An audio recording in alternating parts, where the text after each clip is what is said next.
I would like to, as the day we have a tight schedule, so we're going to try to stay on schedule as best we can because it's a long day already. But during the day, if you could, if you haven't signed in, there is a sign-in sheet over on the side. So as you grab more coffee or water and you haven't signed in yet, quickly sign in. Help yourself to food throughout the day. Lunch will be coming as well. Obviously, help yourself to the restroom all day. And please put your name tags on. You probably are sitting with people you may or may not know. There's name tags in the middle of the table with a marker. I haven't put mine on yet. I will.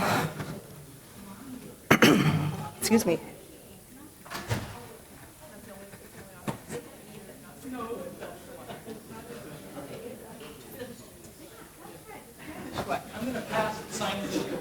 Okay, all right. Okay, Howard's going to pass the sign-in sheet around the table. Let's put the thing on. And I'm going to start with Miss Isabel O'Connor. Well, hello, everybody, and good morning. How are you? Oh, wow. Hey, the very best thing is look at this wonderful room full of so many colleagues from so many different places of the institution. We are off to a very great start, okay? So, I am not one for many long speeches, but I have a couple of things to say. Oh, shoot, I got a card somewhere. Oh, well, never mind. So one of the things I want to say, in addition to welcome back, is, as you know, in the fall, we did a survey of the campus to take a look at what people were saying and feeling about Mesa Pathways.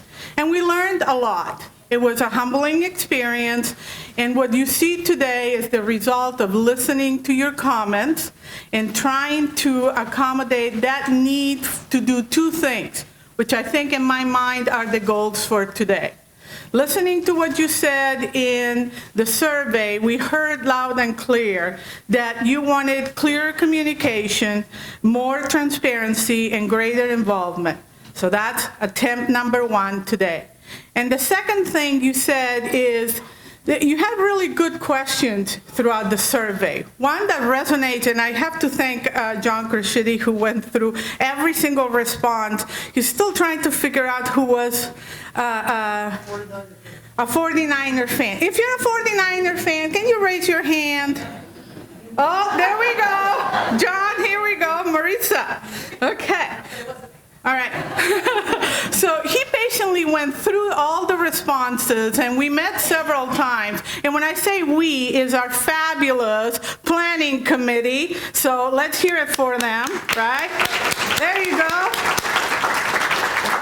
So when John and Claudia, Helen, Leslie, Howard, Tony, Sean, and I met, we looked at those questions, and one, going back to what I was saying that resonated with us, was often people said, what are we trying to solve? We've talked a lot about why we need to do these things for our students. And we all approach it as we have the best intentions and the best desire to help our students succeed as they go through our institution.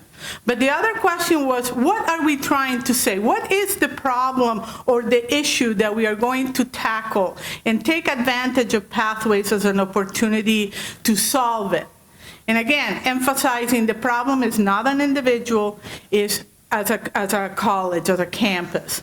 So those are the two attempts today, to listen to what you said, to try to organize some activities today. Okay, Tony, where are you? Okay, how do I move on to the next thing? All right, so try to organize today around those questions. The morning is going to be about three things. The first one, oh, thank you. There's the agenda. Okay, the first thing in the morning is that attempt to look at the feedback we got and look at some of the myths or comments or fears that people expressed in the survey. So you're going to have Helen Grinsberg, Leslie, and Tony, who created a fabulous flyer for you to look at what Pathways is, what we heard were some fears, and how can we tackle them. Then after that, we are going to look at that question that resonated throughout the survey. What are we trying to solve? So we're going to look at some data kindly provided by the Institutional Effectiveness Fabulous team of Ms. Bridget and Mr. High. Woohoo! Okay, and so look at some data that tackles, do we have some issues as an institution in terms of some of these measures of student success, ability to travel through the institution, etc. Then we'll have a break, and then after that, an activity that I find really illuminating, which is well, when I say we, it's High, really, who spent Friday afternoon until 5 p.m. dealing with my phone calls. Hi, do you have that one yet? And he's like, yes. He did a marvelous job trying to map the journey of a student, because oftentimes in the survey we heard like, well, why are you creating these pathways that are going to lock people, they're not, but lock people into this journey, and you get your tag and you just go on that little tag, and when most of our students are part-time. So we looked at the course-taking pattern of several students who spent a variety of time throughout the institution trying to decipher what is that kind of course-taking behavior. And of course, as we tackled pathways, this entire institution, so then we were lucky enough to overlay on top of that how many times during that journey, every student went to see a counselor. Was it an express counseling meeting? Was it a full meeting? And what were the changes that we could see in the student course taking and eventual graduation, if some of them graduated, etc. So that's the morning. And then at lunch, of course, we're going to have burritos, but I think it's enchiladas today, but never mind. Okay, so as you eat your enchiladas, we're going to have an activity that I'm going to just say it's going to be fun. It won't take you away from your lunch, but it is actually asking every single one of us, where do you fit in this puzzle? If the survey told us that we wanted to be transparent, inclusive, then we are asking, okay, how do you see yourself in that picture? Where do you fit? And how are you going to contribute to what we are going to do? And then the last part of the day is really exciting because every single work group is going to share with us what they're doing this semester. They're going to ask to do some activities, ask us to do some activities, and they're also going to, of course, ask for those volunteers. Because as you say, I am Mesa Pathways, then we'll put you to work. Okay, and then I think we're going to bring it all together at the end. It's a long day, it's an exciting day. I really want to thank that planning team. We met several times during the break, struggled with how we were going to try and best address your concerns, and I hope we kind of did that today. Unfortunately, I have to run to say hello to the STEM course students, and then I'll be right back. So enjoy the day. It's going to be a great deal of fun and a great deal of learning and working together. Thank you. Yay!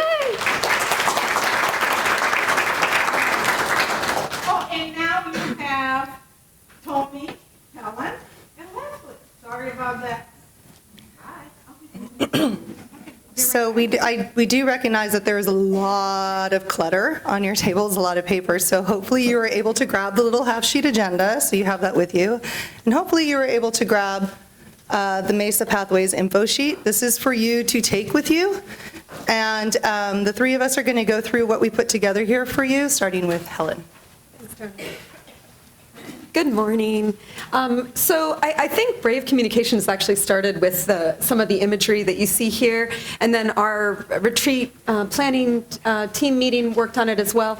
I know that the writing on the screen is too tiny to read, and so hopefully the one in front of you is a little bit easier. The 4 pillars that you see are the pillars that you've seen when Guided Pathways has been talked about in other settings as well. And so the 4 pillars of Guided Pathways are clarifying the path, entering the path, staying on the path, and ensuring learning. We as a retreat team planning and also looking at the results from the survey that was done, wanted to kind of more clearly define what do we mean by each of those statements, what falls under those pillars in terms of our goals or our thinking or our planning. So on the right, I'm actually going to start with the box that's kind of on the right top that says the goal. So for each one of those pillars, we've tried to define. So in clarifying the path, what we want to do is help students to identify what their goals are, right? And we know that those are varied among our students here at Mesa, but that's one piece of it. And there are different programs within Mesa that especially work on that task, although all of us probably contribute in some ways to helping students figure out what their goals are. The second pillar is entering the path. And that's when we help students actually embark on moving towards their goals. The staying on the path pillar is about providing ongoing support to our students as they continue working towards those goals, or sometimes helping them, figure out what to do when they change their goal, right? When something in their life changes and they're on a different path. So that's part of staying on the path as well. And then ensuring learning is very much about doing meaningful assessment and doing professional development so that what we're doing in our classrooms is equitable and effective, and so that's the ensuring learning piece. So each of the pillars in the image on the left has just a few of the programs at Mesa that are addressing those different goals of guided pathways. And then at the bottom, you see that we want to always, be student-centered and be data-driven and thank you. And equity-minded. I can't read it. Oh, okay. It's too tiny. But anyway, so that's the overarching sort of model that we're using.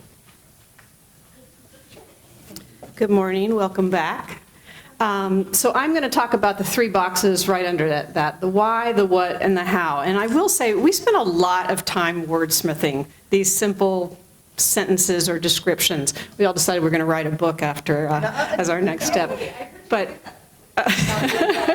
so when we talk about the why, we said because at Mesa we recognize that the educational journey for some students can be lengthy, confusing, costly, and/or equitable. And I think two key words in this statement are some and can. Because we know that this doesn't fit all of our students, but there are students who encounter these barriers throughout. So that's really the why behind all of this work. When we talk about the what, we say as an institution provide guided exploration, clear paths, increased support, and effective classroom practices to help students work towards their goals. So again, we have clear paths, guided exploration, increased support, and effective classroom practices. I think you can see how wide that scope is. I think sometimes when we're embarking on pathways work, we sort of get a narrow vision of it being just about mapping or just about meta majors or whatever we're going to call it, when really it's so all-inclusive. And it also takes me back to that pillar graphic, which shows so many things that we're already doing to meet those four objectives. And part of pathways also is having the ability to scope and make those practices impact more students at a higher level. So that's the what. And then the how is working collaboratively within the college governance structure, utilizing the expertise in all campus and community constituents. When you look back at the why, there's no way that we could accomplish that, the what. There's no way we could accomplish the what without involvement from every single constituent on campus.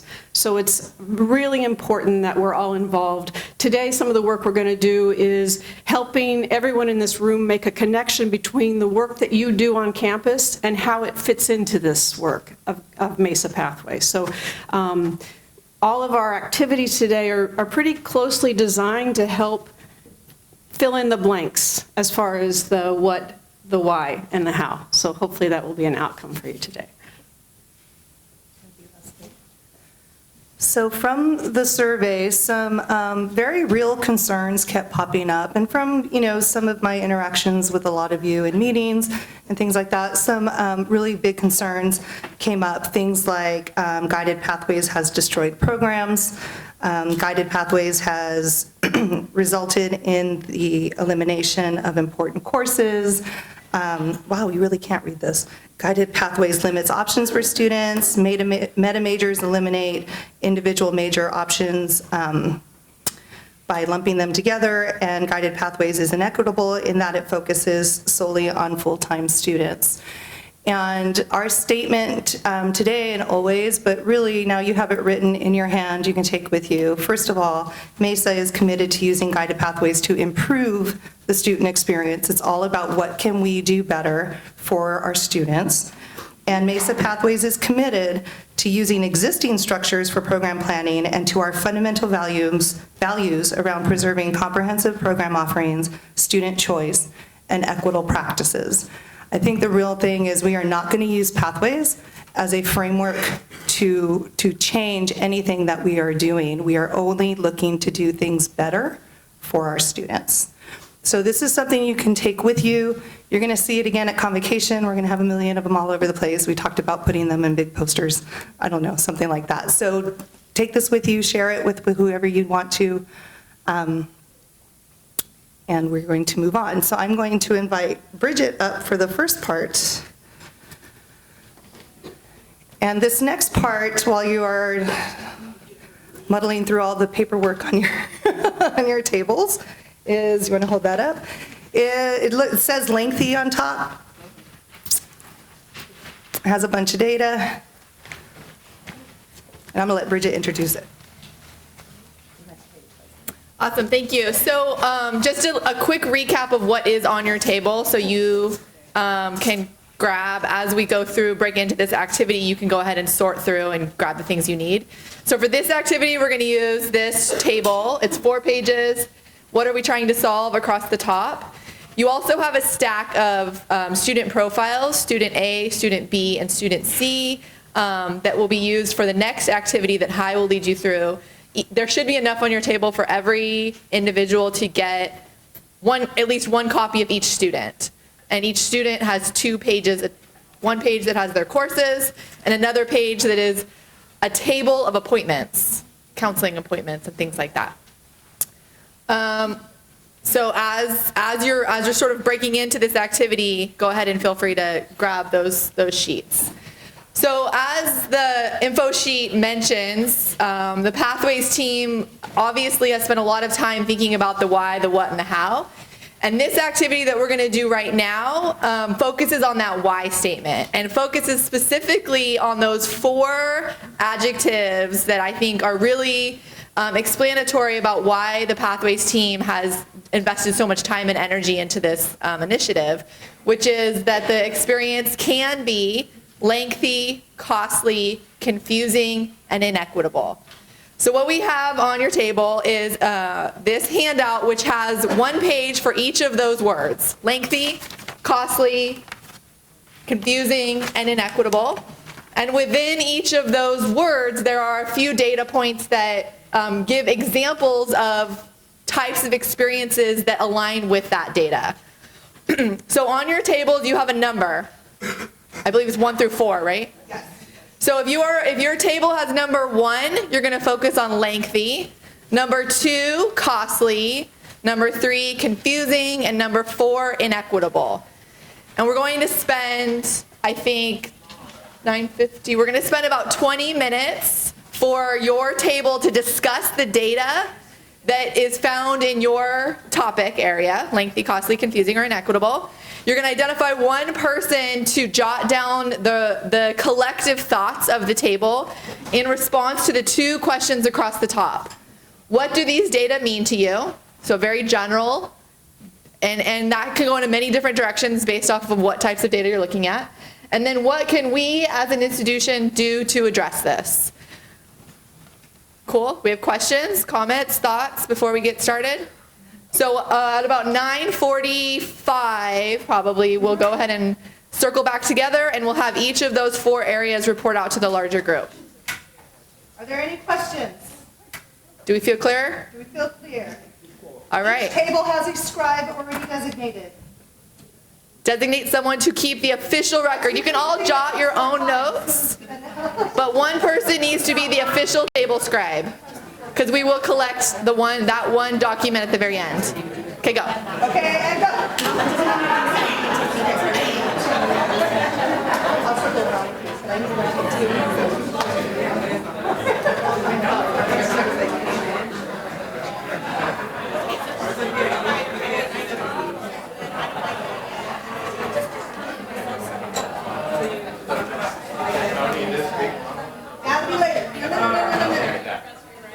So right now, Jess, you're taking the data. You guys are taking the calls.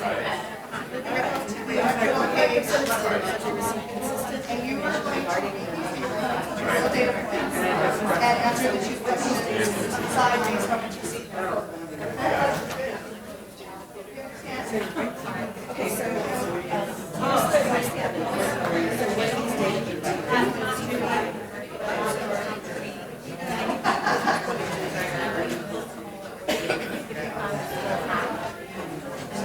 Okay,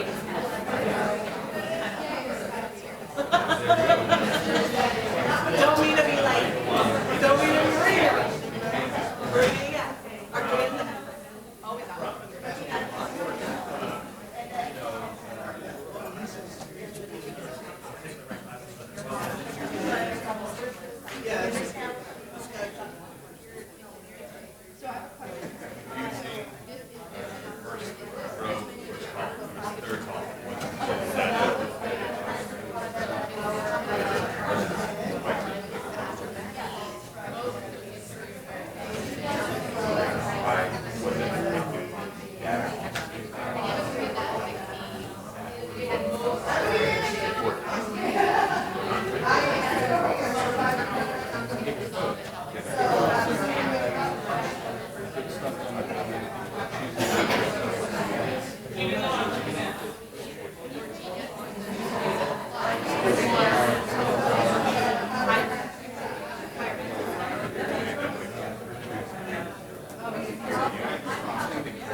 Okay, so as a large group, we're going to bounce around to the tables and have each table give us a little snapshot. I'm going to say 30 seconds or less because there are a lot of tables. With regard to those 2 questions, what do these data mean to you, and what can we do as an institution to, what was the exact question? What can we do as an institution to support the students? To address this, thank you. And as you're reporting out, our wonderful Vice President, Dr. O'Connor, is going to be jotting down some takeaways. All right, so who do we have that was a table number 1, a lengthy group? Ian.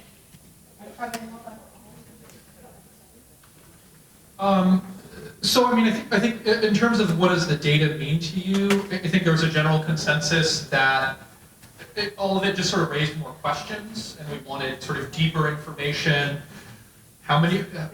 What's the difference between full-time and part-time students? Are these students who are changing majors? How much of these units are basic skills?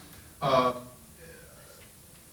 that sort of thing. So just kind of more information, more, I don't want to say specialized isn't the right word, but more targeted or focused information. Yeah, more details about what's behind these numbers. So that was the kind of the big thing there. We did have a couple of students at our table who were enormously informative. It was really great to talk to them, and they had some really great suggestions. It did seem like there was more guidance as a kind of a general point to sort of what can we as an institution do to address this, so kind of more guidance. Ian? Yes. Can I ask more? What does that mean? More guidance? Yeah, so career guidance, is it Samara? Saman, excuse me. Saman, he did a lot of kind of independent research, and it seemed like there's a way that we could perhaps institutionalize some of that. So he talked about, was very helpful for him, was actually talking to professors professors about the courses and the careers. He was also able to kind of attend courses just informally to sort of help him see what the course was like. Yeah, this wasn't here. This was actually in Turkey where he did a lot of this work. He was also able to attend a number of kind of career guidance workshops, which really helped him focus from the kind of general area that he was interested in to the specific course of study. And it seems like those are things that perhaps we could produce here. Also, a sense of a kind of a clearer sense of what degrees are available and then what career could be pursued with that degree. That came up. And then just a general issue about the difficulty of scheduling, particularly around work, and then also, if you get kind of a lousy enrollment time, then it becomes very difficult to, get the course that you need at a time that you can take it. So I think those were the major points that came up. Is there anything that I missed?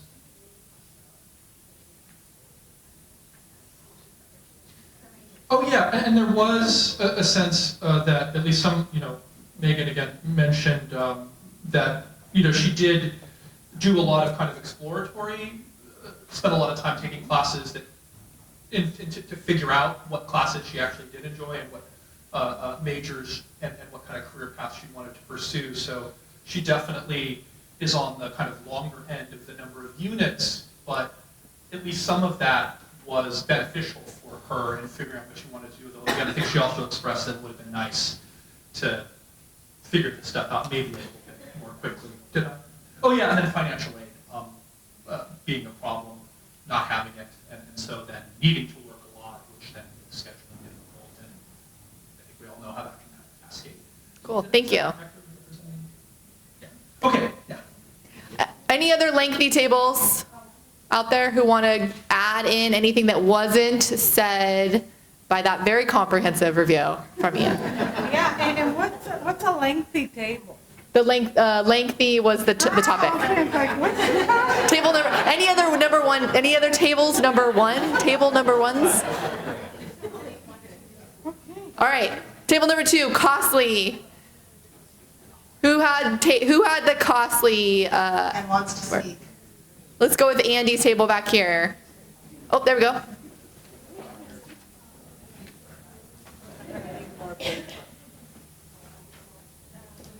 Hi, I'm Steven. So I'm the student rep that I got to talk. We were looking at the costliness, and one of the things was the number one strategy used by students in dealing with the challenges of schedule conflicts or cancellation courses section is just taking other classes. One of the issues we looked at was one of those is driven by financial aid. Again, is as a student who receives financial aid, you're required to take 12 units. If you're in the Thomas program, you're required to take 12 units. And this tied into the timing of cancellation of classes is if I find out I enroll in a class and I find out last minute that it's been canceled and I need to keep my financial aid, I will grab whatever I need to keep that financial aid so that I can be here instead of working. The other thing we talked that kind of balanced that was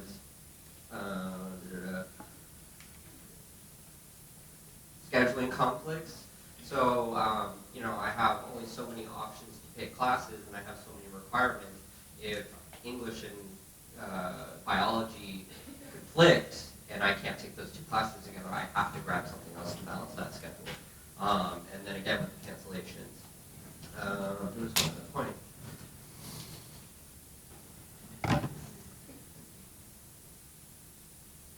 I'll take science.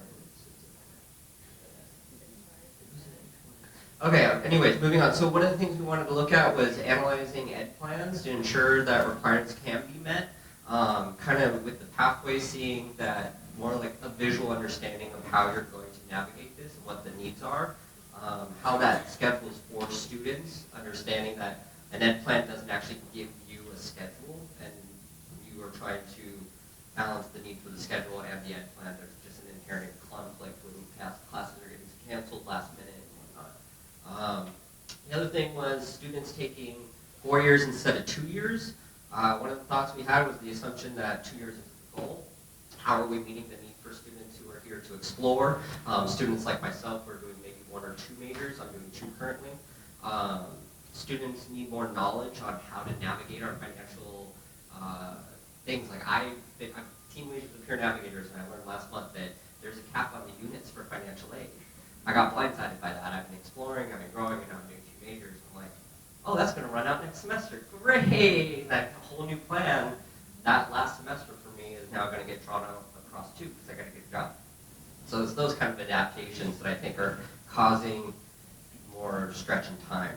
And then we were saying that the just more communication, resources to understanding how that balances and making those choices. But we also commented that from a student perspective, I understand that I'm sacrificing current wages for the potential of higher wages later. So the question of lost wages and what that really means in this question. Thank you. Other tables that had the costly data who want to chime in? Oh, come on, guys. Oh, okay, I'm Olivia. sorry. So we have the costly, and very similar to what Stephen was saying. First off the bat is time is money for students, you know. We have our 3 students here, and they shared having more clear, accessible, online, interactive maps for their plans, and maybe if they were thinking between different plans, having the class schedule planned out 2 to 3 years in advance. Amen. Amen. Also, running semester to yearly reports on every student that would be sent to them, like this is where you're at in your ed plan, this is what you have left. Also, when students are in the waiting areas, so counseling, first floor, anywhere in student services, and any of the buildings on campus that have the physics, having information videos running rather than, or on top of the slides that share about the events, but having the information videos like you need to apply to graduate, did you know that you can get financial aid, you know, just something more interactive. Also, for our students who are, especially our working students, having more of the online and hybrid course options because of due to their work schedules. And anything else? Oh yes, and then clear mapping on the department websites, because when a student is at home at night figuring out what their last class is going to be, if they're able to go to the page on the website that's their major, then they can be able to clearly pick a class that's still going to be in their ed plan, that they know they're not just taking just because something that would fit their financial aid units as well as like help them toward their degree. Awesome, thank you. All right, so let's move to the third set of data, which is the data around the confusing point. So do I have those who are table number 3s, raise your hand. So we'll start with this table over here, and then we'll move to Wendy's table over here.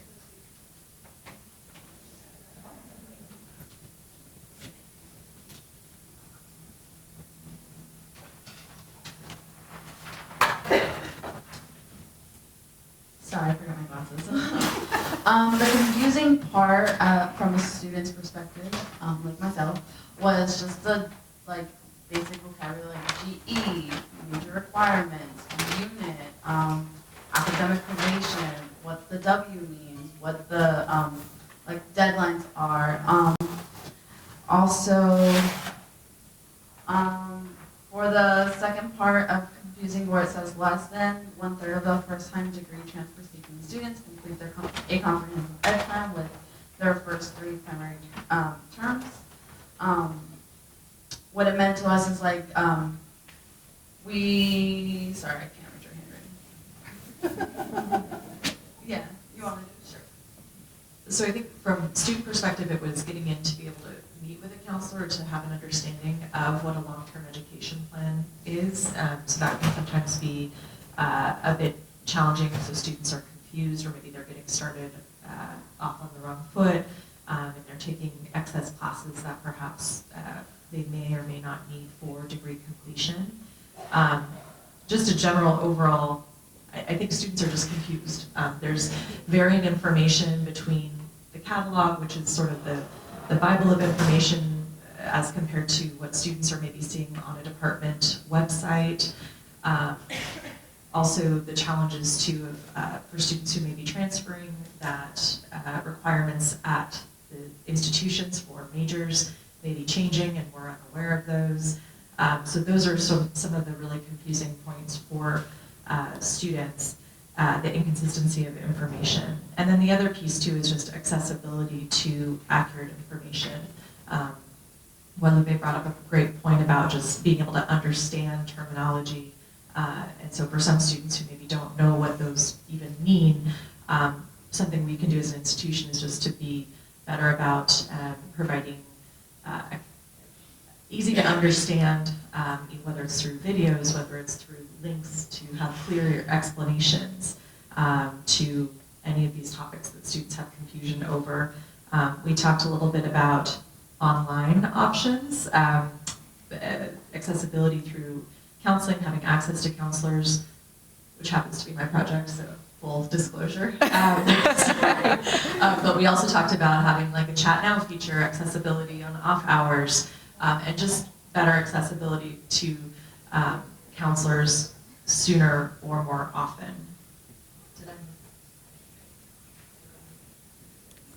Cool, thank you. Let's hop over to this table with another table number 3, right? You guys, Yes. what? Yes. I think we have some of the same ideas that other tables have expressed, especially students having some kind of tool, maybe online, that they could use because, let's see, students wanted, or they said, some counselors said you need to take these classes to transfer, and others say you don't. I think a lot of it has to do with the communication that students bring to counselors and what kind of conversation they actually have.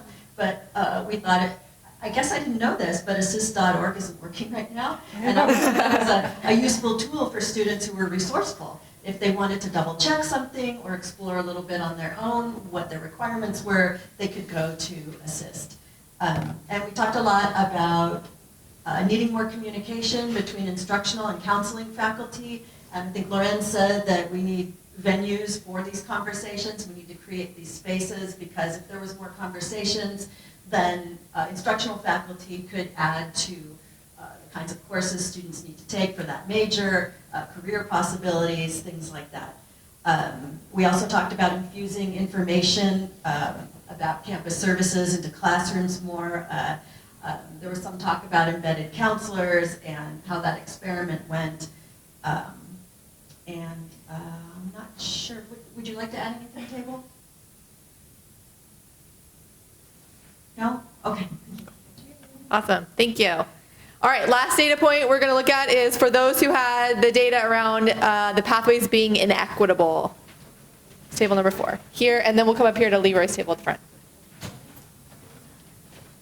All right, so we had a couple of students at our table, or have a couple of students at our table, and they gave us some very valuable information. So under what do these data mean to you, some of the things we talked about include things like a lack of family support or influence due to the first generation. There's also, we also noted that expectations of first generation students aren't necessarily the same as expectations of students who are not first generation. Let's see, some students start at pre-transfer levels, and there are often language barriers. Also, we noted that full-time students might come in with a better understanding of what it means to be a full-time student. And anyway, I won't editorialize. Anyway, okay, so that's what we have on what these data mean to you, and then what we can institution do? Oh, sorry, one more thing that we did talk about is that often students don't like, it's not the program itself, it's at the course level. So it might be at the individual course level of the instructor. So one of the ideas expressed was that students will take a class with a professor and they don't feel like they can learn from that professor. And so that will influence their changing their major to something else, right? And so that was very eye-opening. Okay. Or they drop the course and retake it. All right. So then, under what we can do as an institution, so you know, as has been said before, we're already doing some things that are very good. So cruise, promise programs, things like that. That helps overcome some of these barriers. But some of the things that were noted that we could do to improve, more upfront information regarding career exploration. Also, perhaps testimonials from successful students who successfully completed their ed plans. Also, increasing the instructional faculty role in career upfront exploration, that we thought might be helpful. And then finally, let's see, no, that's it. Okay, that's all I got. Thanks. Anything else? Oh, yes. I was also going to add, I think some things that I've seen that helped students and me is just having faculty or professors or just visiting speakers who are from all kinds of backgrounds come in and talk about their experiences, where they came from, how they got through college. They may be first-time college, generation college students too. Stuff like that, so that students can see that it's not just them. There are people who actually finished college who were in the same position as them when they were in college and stuff like that. Awesome, thank you. And then we're going to pop up to this last table up here. Wait, did we miss a table in the middle? We don't want to do that. We didn't, okay. I don't know the rules. Okay, so this is one of the number 4 tables. And, some of the things that the data would mean to us is that white students, the first one, white students take about 0.4 years less than Latinx and Asian students. We've talked about cultural reasons, having home support, maybe even cultural reasons in both directions, that maybe students of color have higher responsibilities at home and white students have more support would be 2 pieces to go into it. We talked about units taken by white students, would probably be able to take more. The students of color probably are going to be working more jobs, right? Having less money, maybe more family responsibilities. I talked a little bit about that. And we also talked about students of color more likely to be undeclared. Just having the direction to go in is going to be more effective for people. And what can we do as an institution? We talked about, this is shout out to Marisa, increase our online appointments. We want to increase our online appointments. Maybe extend the hours. So we have, a couple of days in general counseling when we have extended hours, like Monday and Tuesday. Not to roll the bus over general counselors, but right? Could we be proactive? You heard that bus crunching bones, right? Could we be proactive with undeclared students? And there's probably some things we could do that we are not doing yet. I think I've heard other groups talk about, is there a way to collate the data and see who's undeclared, get in touch with those people, something like that. The second one about full-time students completing comprehensive ed plans within their first 3 terms at 2 times the rate of part-time students. They've got a direction. They're more focused. How can we, as an institution, address this? Maybe with our new system of campus solutions, where students have an ed plan put in based on at least what they say they think they're interested in. They could look at what those requirements are that they would need to take. So I think that might help. And the last one, African American students persist through the first 3 terms at a rate of 4% less. Again, we talked about cultural reasons, life jobs. Some of the things we as an institution are doing is things like the STEM, things like our basic work inequity, faculty, instructional faculty, mention a lot of the equitable areas that we're working on and make sure all students know what they are. Create some curriculum. We had some talk about curriculum that connects more directly with students like we're doing in our music department, and allow focused exceptions for assignments like we're doing in our exercise science. Awesome. Thank you. Tell them about the online counseling. For people that can't hear very good. Right, so I was mentioning our addition of our online counselor right now, and what we're trying to do, we're doing online counseling throughout the district, but we have to get better at it, include more students, and so Marisa, our online counselor, is setting up meetings with City College and Miramar, where we're going to do district-wide and figure out how can we get more students involved in the online counseling. Because so many of our students don't have access to counselors because of time constraints. Okay, this was really awesome, and I want to do two things. The first one is to really thank every student who is going to join us for the entire day. Their voice really makes a difference. Hilda? Oh, we will take care of that. The second thing is it was really important, and I think it's already shaping up. Look at how many times some of these words were repeated. The things that I heard were guidance. Actually, the very first thing that resonated with me was students are confused. And then I backtracked because we are confused. Right? So that is the whole point of this. We as an institution, from every single person's spot, what can we do to unconfuse? I don't know if that's English. But anyway, but look at the mixture. There is already a picture shaping here. We want more guidance and we want exploration, but we are mixing all these things, right? We want to guide the students while at the same time allowing them time to explore in a guided way. And we also need to be, and yours truly is at the heart of that, aware of how we schedule things, how we do the ed plans, how we communicate with the ed plans, the financial aid piece. And one word that I heard over and over and over, how we communicate to students in a variety of ways. We are already looking at some of these things. So we are aware of the issues. We're trying to work towards them. After a short, very short break, we're going to see how some of these things actually played in practice with some of the students. So take 10. Wait. I know. So I'm on the paper, hi. So one of the benefits of going last is that other people already say a lot of your ideas and you don't have to say a lot. So. Excellent. But I would like to reiterate some of the points that other people have mentioned. For example, the idea is that for some students, college is not optional, and for some students, it is quite an achievement to be able to attend college. And then also the idea of, for some students, getting help is totally comfortable with them, and then even demanding help is okay, but for some students it's not an option.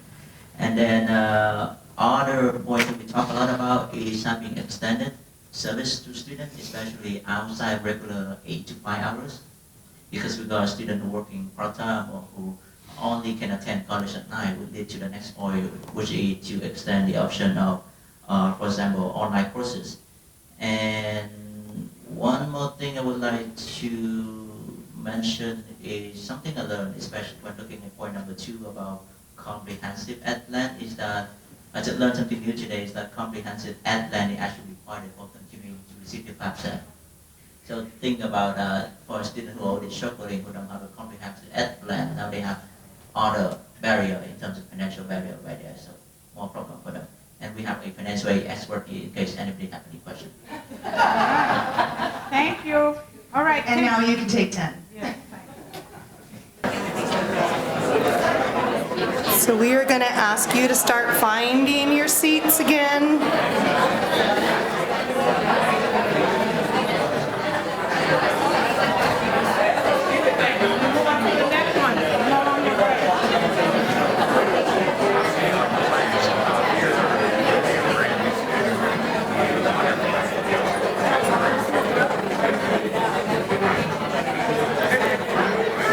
Start finding our way back to our seats. singing. Ooh, mood light.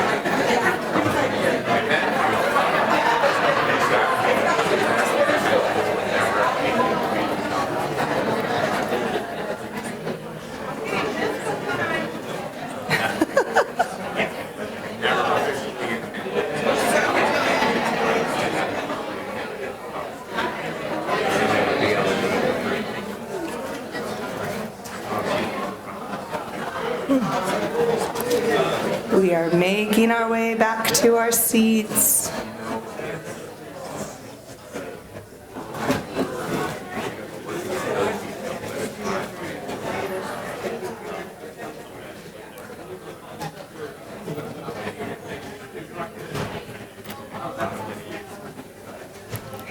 As you make your way back, look for the sheets that say Student A, Student B, and Student C.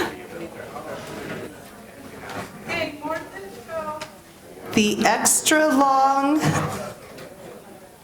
not the extra long, the schedule that takes up the whole page does not say Student A on it. It is Student A.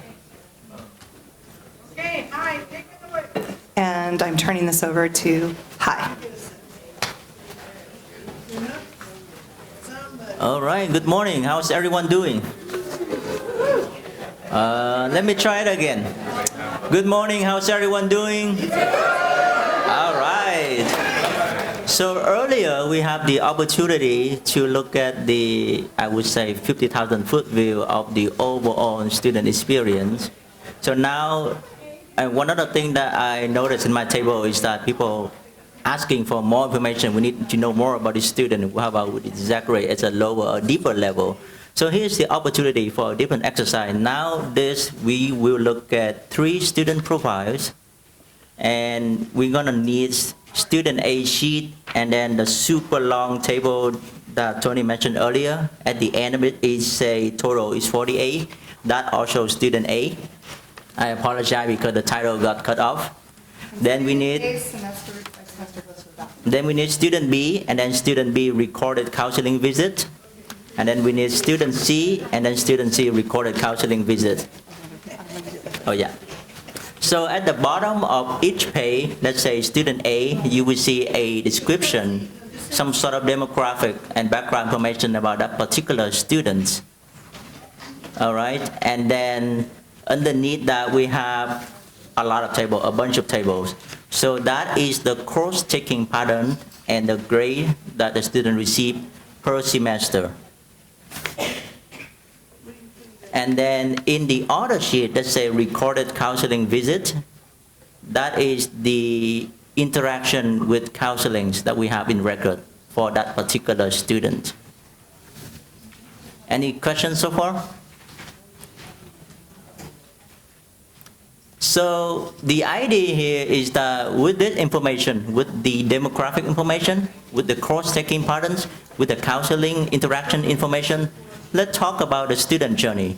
Specifically, we will need someone at your table to be a scribe, to be a note-taker, and answer these 4 questions that we have on the screen. The first question is, what do you think the major was when they started? What was their major when they started? I'm telling you, it's not going to be easy. I'm the one who created this. And obviously, I went through a lot of profiles before I picked out a couple of them. And when I look back at it, it's like, oh, shoot, I have no idea. So it's part of the challenge. Now, the second question is that, do you think they changed their majors? If so, when and to what? Think about if they change their major, you can look at the course-taking pattern, maybe looking at a common theme, or refer to the counseling sheet. Now, the next question is, do you think the student earned a degree or a certificate, any award or certificate that we have in record for this particular student? And if so, what are they in? Now, finally, what can pathways support this student? What can we do to support this particular student? Any questions so far? How much time we got? Yeah. Okay, so a few things I want to clarify. One, yes, all 3 of these are Mesa students. Yes, this is their complete journey so far with us. Okay, so I just want to get those questions answered. Start with student A. In about 20 minutes, I'm going to tell you to move to student B. In 20 minutes, I'm going to tell you to move to student C. So every table is going to try to answer these 4 questions for all 3 students. I may give you more time for student A because there's more to look at. And B's a little shorter. Okay, so are there any questions? Are you ready? So you want to probably look at these side by side and try to answer these questions for each student. Use your table for help, and go. And if you're a counselor, try to not give up the answer. And counselors try to be resources, not the answerers. Good point. Thank you, Tony. I'm not sure. Thank you. No, but I know. I don't quite remember. I think I remember. I think she started the I have it, but then she became a child development. No, I haven't. Okay, so you can say that. Yeah, look at it.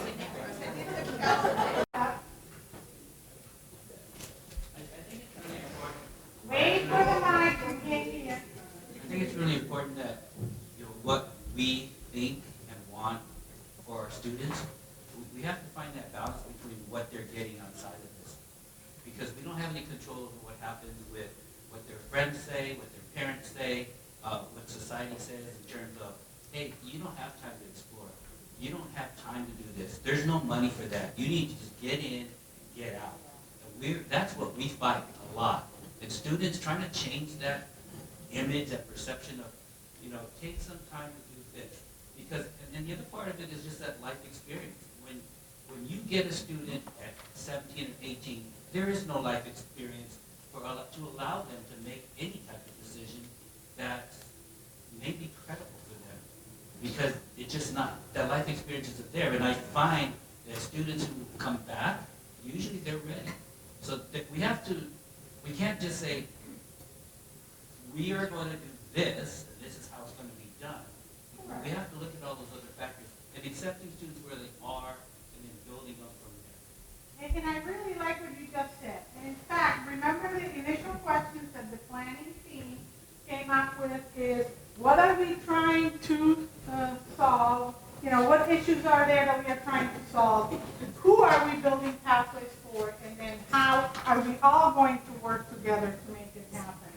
So I think one of the things that you said, Gabe, really resonates with me because oftentimes we get stuck in the conversation that somebody says something and somebody raises the hand. It's like, that. How about that 0.0001%? We are not taking care of that. I think we need to start by really honestly understanding our students. And instead of speaking in plural, right, we have a variety of students who come here for a variety of reasons, and we serve them all. But we have different numbers in each category. And then within each category, who needs the help the most, right? So I think breaking it down, not generalizations. Can you write that word down? We tend to, and I'm not saying you're doing it today, right? But I think we hear, students are. Where I came from, right, I had one faculty member who said, all my students transferred to Humboldt. Oh, absolutely. Then you look at data, there was one in the last 10 years, right? So that reality of how many students do we have? We have students who come here, and perhaps if we build 1 million steps to make pathways like a superhighway, they're going to say, I don't need all that, I'm not going to bother, I'll go somewhere else. And we have other students who really need all those steps and who we are not necessarily serving because in community colleges we tend to build multi-steps and everybody has to go through it. Not every student needs everything. What is it that Claudia Strada calls this? Differentiated, right? Differentiated orientation, is that it? Yeah. Differentiated orientation, differentiated services, depending on who our students are. Not all students are the same, right? Good job. Okay. More questions. It's almost lunchtime. Do we want to Sean? give the answers? Gabriel said, this, looking at these of when a student comes, is putting the onus on the student versus us being proactive. And I'd like to see, at what point do we reach out to the student?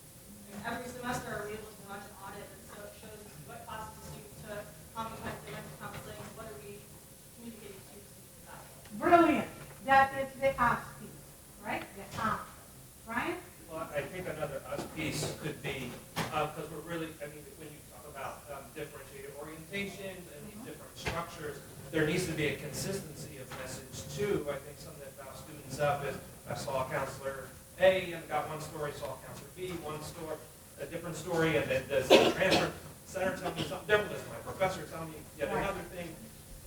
So maybe we can create ways to be more consistent in what we're telling, because we can't control the life portion of the student, right? And And you get it, right? You can't control the life part of the student, although, things like the stand and our interest in feeding students certainly is trying to ameliorate, right? To make that situation better. But it is what can we control that we can do better, right? That's the whole thing. It's not one individual, it's the institution.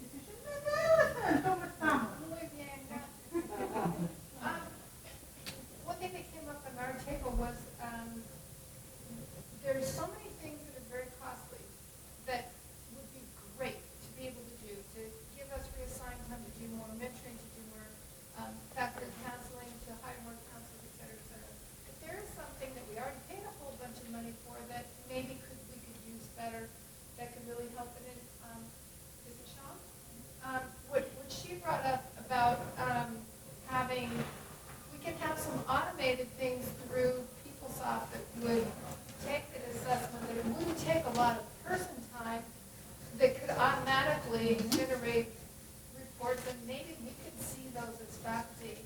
Like at our table, we also discussed the fact that when we taught at universities, we would have this information on the students when they come to our classes, so we know a lot more about them. So I'm not sure where I'm going with this, but I think that there's stuff that costs a lot of money, but some stuff that we could do with.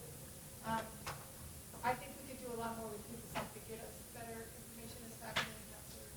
I agree completely, and I couldn't agree any more about knowing who your majors are. I taught at Indiana University South Bend, and it was very useful to me who was in my literature class, who really didn't want to be there because it was a history major, but that was, very useful. I'm with you, 100%. Marisa, and then Nina. No, you. And confused me, okay? And I told you where this stuff before. In spaces where we maybe they don't have the time or availability for the actual face-to-face touch points.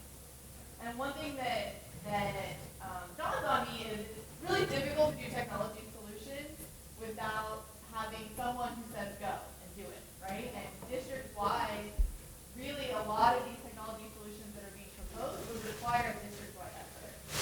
And I'm wondering where those conversations go next so that the leaders across our campuses. Of course, yes. I mean, the access to student information, I'm sorry, it's really crucial. It's crucial for enrollment management. If we knew we were able to send students who had, you can identify an institutional effectiveness as we were talking before. If you see a student who has taken a series of courses, that pattern may indicate, even if they haven't declared a psychology major, that they're pursuing that.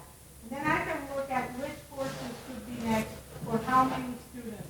That would help alleviate the thing that, oh, my class was canceled, and now what do I do? But you can only do that if that information is given. Absolutely. The only way to give it to you is if someone at the district, or as a district, we decide, A, that we're going to invest in the resources and people to make that stuff happen. We are lucky that we have a Joel and a Charlie, but other campuses don't. And they are already way beyond their time. Okay, so we need to advocate for... And there's policy barriers in place that prohibit us from sharing. I know me specifically prohibit us from sharing information that we talk about in almost every single pathways meeting, information that we're being told is helpful. And there are policies and practices that are intentionally put in place to stop us from doing those things. So I think it's elevated. We agree. Okay, I see hanging at that table at the end. Counseling and also connections between students and faculty. In my department, 2/3 of the sections are adjuncts. Now, most of them do hold office hours, but maybe it's 1 hour every Monday through Thursday, 1 hour. full-time faculty are on campus and in that office a lot more than the 5 hours were required by their contract. I find it hard, not hard, but it would be more difficult to have those types of communications between counseling and instructional faculty, between faculty and students, when we're so reliant on adjuncts who can just be here at the bare minimum. I mean, I see at least one adjunct here. I think there's 4. 3. 4, yeah, 5. But that's clearly not the proportions we need. No. We have to have, maybe through income incentives, encourage adjunct faculty to be here longer and take part in these interactions more frequently. Or better yet, just hire more full-time faculty. There you go. Okay, part of the plan. Hey, Mine was like a technology logistical thing. Back when we had the old system, I used to be able to. Thank you. Back when we had the old system, I used to be able to download my roster and see what my students' majors were. And that was like a helpful thing for me. But now with this new MySCCCD, that option is not available. And Lorenz and I were just whispering to each other about how when the student goes to drop, wouldn't it be cool for there to be like a box in their MySCCCD, and it could just be like an optional thing where they can just type in like the reasons why they drop. So I wonder, can we use like guided pathways resources to make these technology things available? Yes and no. The answer to that is yes, we have monies that we can put into technology. But as Bridget said, we have policies, innate district policies that restrict us from doing some of those things. I've been talking about a Dropbox drop thing since I was curriculum chair. So which was years ago for those who don't. So you're right, and the answer to the follow-up is those were going places. I think the disconnect was that the follow-up never went back to the faculty member.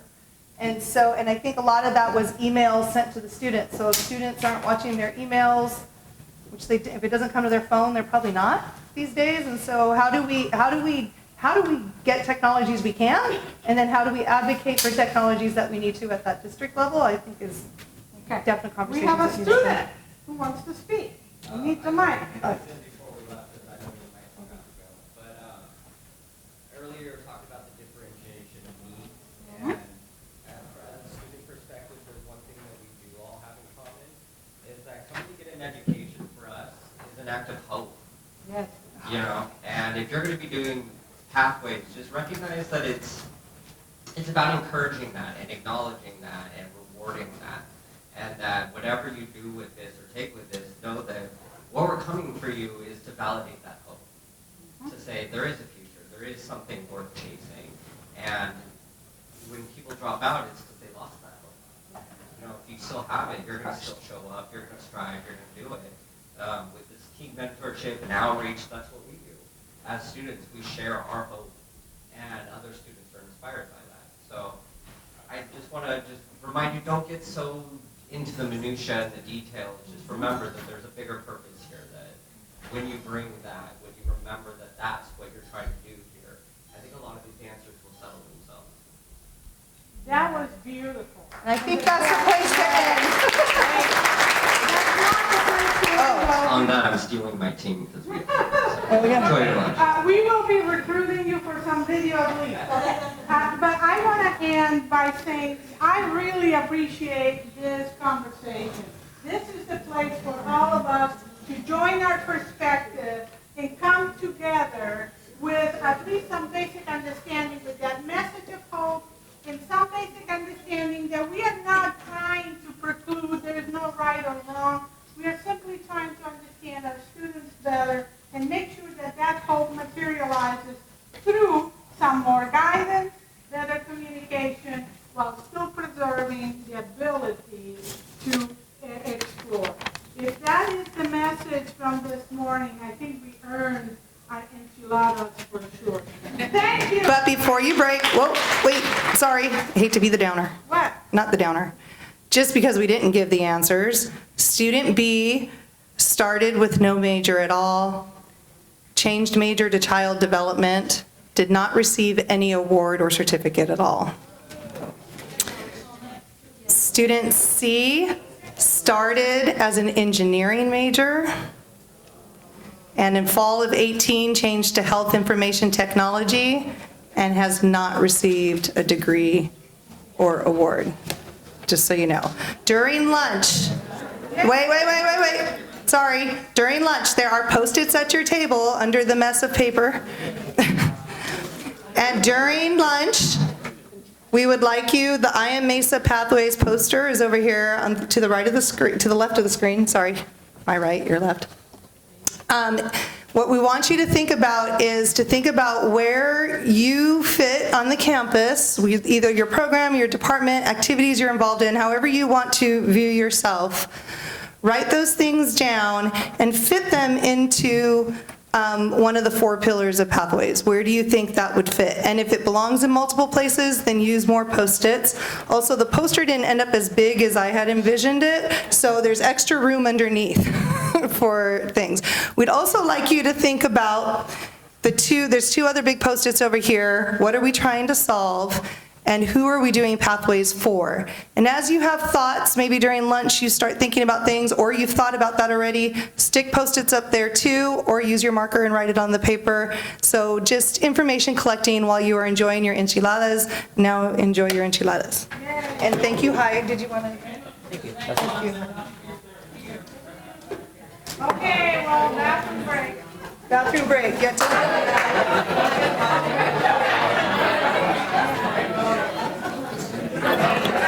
Okay, guys, it's time to get the afternoon session started. Tony?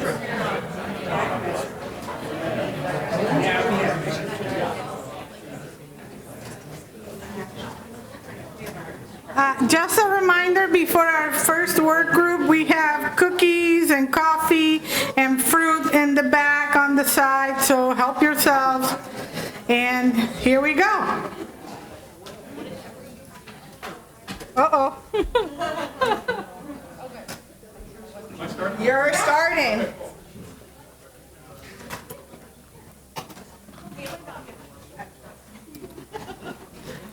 So we are starting with our first work group, Guided Majors and Mapping Work Group, with our colleague Ian Duckles, and I'm going to turn it over to him. Thank you. Hello, everyone. So I got a few activities to do, and then we'll kind of talk about some stuff. But so this is the Guided Majors and Mapping Work Group. I'm the academic faculty co-lead. Cynthia Rico, who couldn't be with us here today in counseling, is the student services co-lead. So here are our meeting dates. We're always looking for more members. If you want to join, just show up. You can all send us an email, but you can see we meet on the sort of first and third Fridays. Those are our dates. We meet from 12:30 to 2 in SB 111. And then we also have a couple of mixers planned. Obviously February 27th from noon to 2 in BT 215. And then March 16th, also from noon to 2 in the same room. And I thought, but before we kind of went into some of the material that I want to talk about, we can maybe just talk a little bit about what the mixers were like and what went on with that. And I was actually going to bring up a few of the folk from our group. Helen, is it just you, Helen? I think it's me, and then Dina's going to do it. Dina's going to do it. Okay, great. Yeah. Cool. Great. Hi, so again, I'm Helen, and I'm on this committee too. And we wanted to talk a little bit about what Mesa Mixers were, in case any of you hadn't participated in the Mesa Mixers, and kind of the vision when we started doing Mesa Mixers and then what it became. So initially, the vision or the idea about Mesa Mixers was to offer an opportunity for faculty and counseling staff and other constituents on campus to have conversations with each other, to educate one another about different courses that might be valuable to place on maps that different, the departments were creating.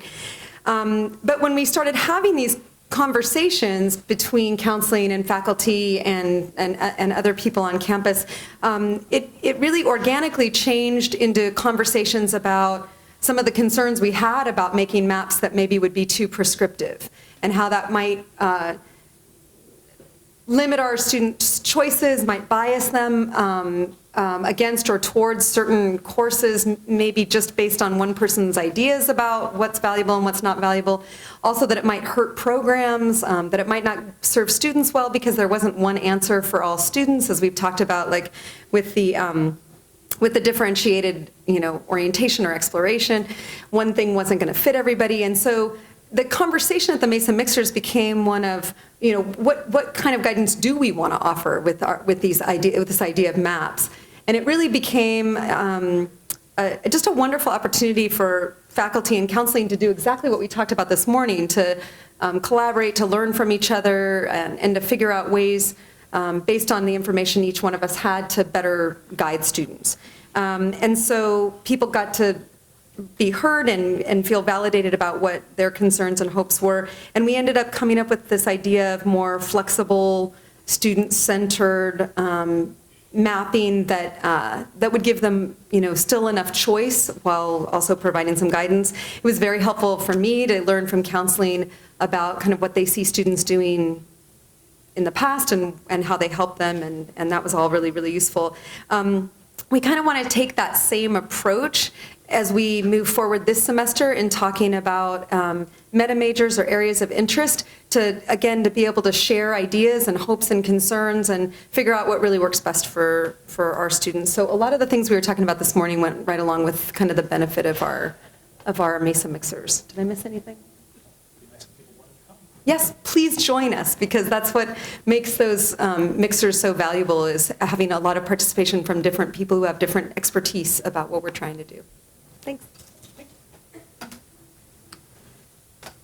Okay, so moving on. So obviously a major focus of guided pathways involves sorting students, right? Particularly when we're talking about the kind of the meta majors or the areas of interest, or what are those? It's about sorting, right? Hence the sorting hat, obviously, if you know Harry Potter. And as I say, this method the method that we use to sort is going to have these huge downstream consequences in terms of the kinds of mappings that we're going to produce, as well as the kind of support services and methods of delivery for those services. And so one thing that we've been working on in the group, and that we like a little help and clarity from you guys on, is what method to use to sort students, again, because this is going to have so much influence on those other aspects of guided pathways. So in exploring guided majors or guided, meta majors or areas of interest, whatever we're going to be called, as well as a result of conversations at these different mixers that we've had over the past few semesters, there's kind of three broad approaches that we've come across. And I'll kind of go through these in a little more detail. The first, and the names are just, I don't know, as I tried to come up with names, so there's probably better names that somebody could come up with. But one is a kind of a course of study approach, where the meta majors are just based on the field of study or the sort of career goal that the student has. A second approach, which is one that we really have been developing in our group, particularly Dina Miyoshi has done a lot of work on this, but others as well, is meta majors based around the student's educational goals. And a third approach is sort of a kind of a status quo approach. I probably should have called it the status quo approach. Just do nothing, right? Don't bother with any of this stuff, just kind of do what we've always done. So I want to talk just a little bit about what would be involved in these different approaches. So the kind of course of study-based approach, this seems to be what most colleges are doing around meta majors. So you just kind of similar majors are grouped together based on a general area of study, although a lot of times, as we'll see, there's some artificiality in how that's done. A couple of examples: Bakersfield College has organized their kind of meta majors or area, I think they call them areas of interest around this, as has Mira Costa College. And I just wanted to, if I can, just wanted to see if I could link to this. And you just kind of get a sense, right? So here's, this is kind of their main, they call them programs of study. So here's their kind of main landing page for this stuff. And you can see how they've got, and again, I don't know, to me, like agriculture, nutrition, culinary arts, I don't know, nutrition, culinary arts, but agriculture seems like a very different thing, but maybe that's just my lack of understanding. You got the arts, humanities, communication, business, education, health sciences, industrial technology, transportation, public safety, STEM, kind of social behavioral science. Oh good, they had a typo. That used to be psychoboly, but they have obviously fixed that. And then personal and career exploration, and then, I'll just do this one because this is the one that my discipline involves. But you go in here, and then it kind of gives you these different degrees that are associated, and you click on the degree. I'll do philosophy because again, that's my field, and it brings you to this description, and then a link to the program map, and they've got kind of different program maps depending on what you're, if you want to go to the UC or Cal State, you can just do the UC one, and again, you can see here, so you got, kind of your standard program map. There's the Phil courses, there's the other Gen Ed courses, and it's divided by semester, and you can kind of see that. So that's a pretty typical approach that you see used in a lot of these, kind of course of study based maps. Yes. Yeah. Yeah. Just 2 years. Yeah. One assumes that eventually they plan to change that, but for the last at least year that we've been looking at this, it's always been 2 years for all of the programs. And you can kind of change it up, right? You see, the CSU Bakersfield or a general CSU approach. So that seems to be the kind of level of detail that they've put together. On this, I have no idea if they're planning on doing more work.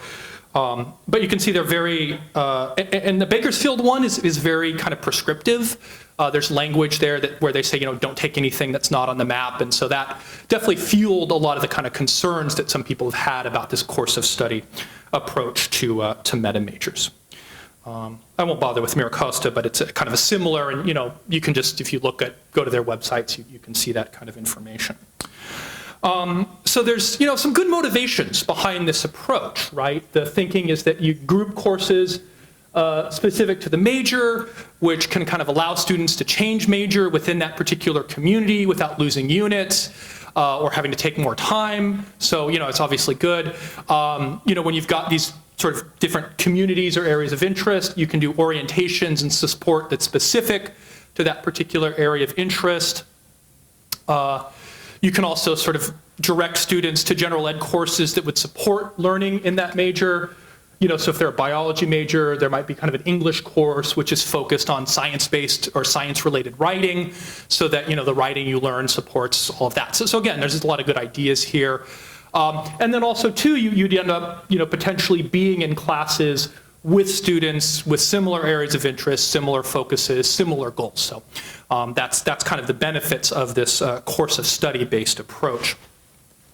But it has generated a lot of controversy, and this controversy, these are kind of concerns that have come up in a variety of avenues, both in our work group, also in kind of general discussions. But there's a concern about this kind of eliminating student choice, concerns about when students do want to change major, how that's going to impact them, how the majors get grouped, and certainly the kind of artificiality of some of those groupings. The Bakersfield one, the kind of social behavioral sciences is like psychology and philosophy and history, and it's not entirely clear that there's a lot of kind of relationship that would make that an appropriate grouping. I don't know, philosophy seems like it should belong in the humanities or something, but however they've looked at it, that's what they came up with.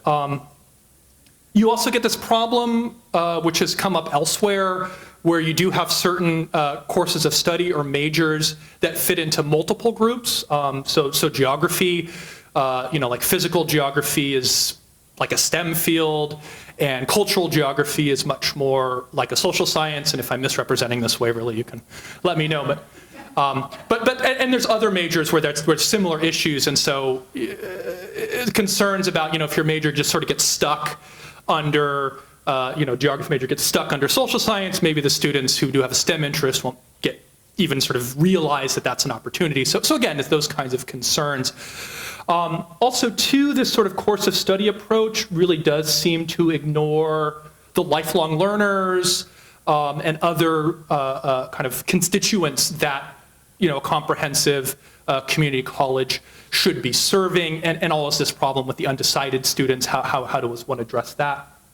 And maybe this last one, that's what everyone's doing. And, we're Mesa, and it'd be kind of cool if maybe we were innovating something different, especially since, with this course of study-based approach, we don't really know if it works, right? It's pretty new. There's not a whole lot of data about how effective it is. And perhaps it would be in our interest to maybe do a different approach, collect data on both of those approaches, do a comparison, and then maybe modify what we're doing on that basis down the road.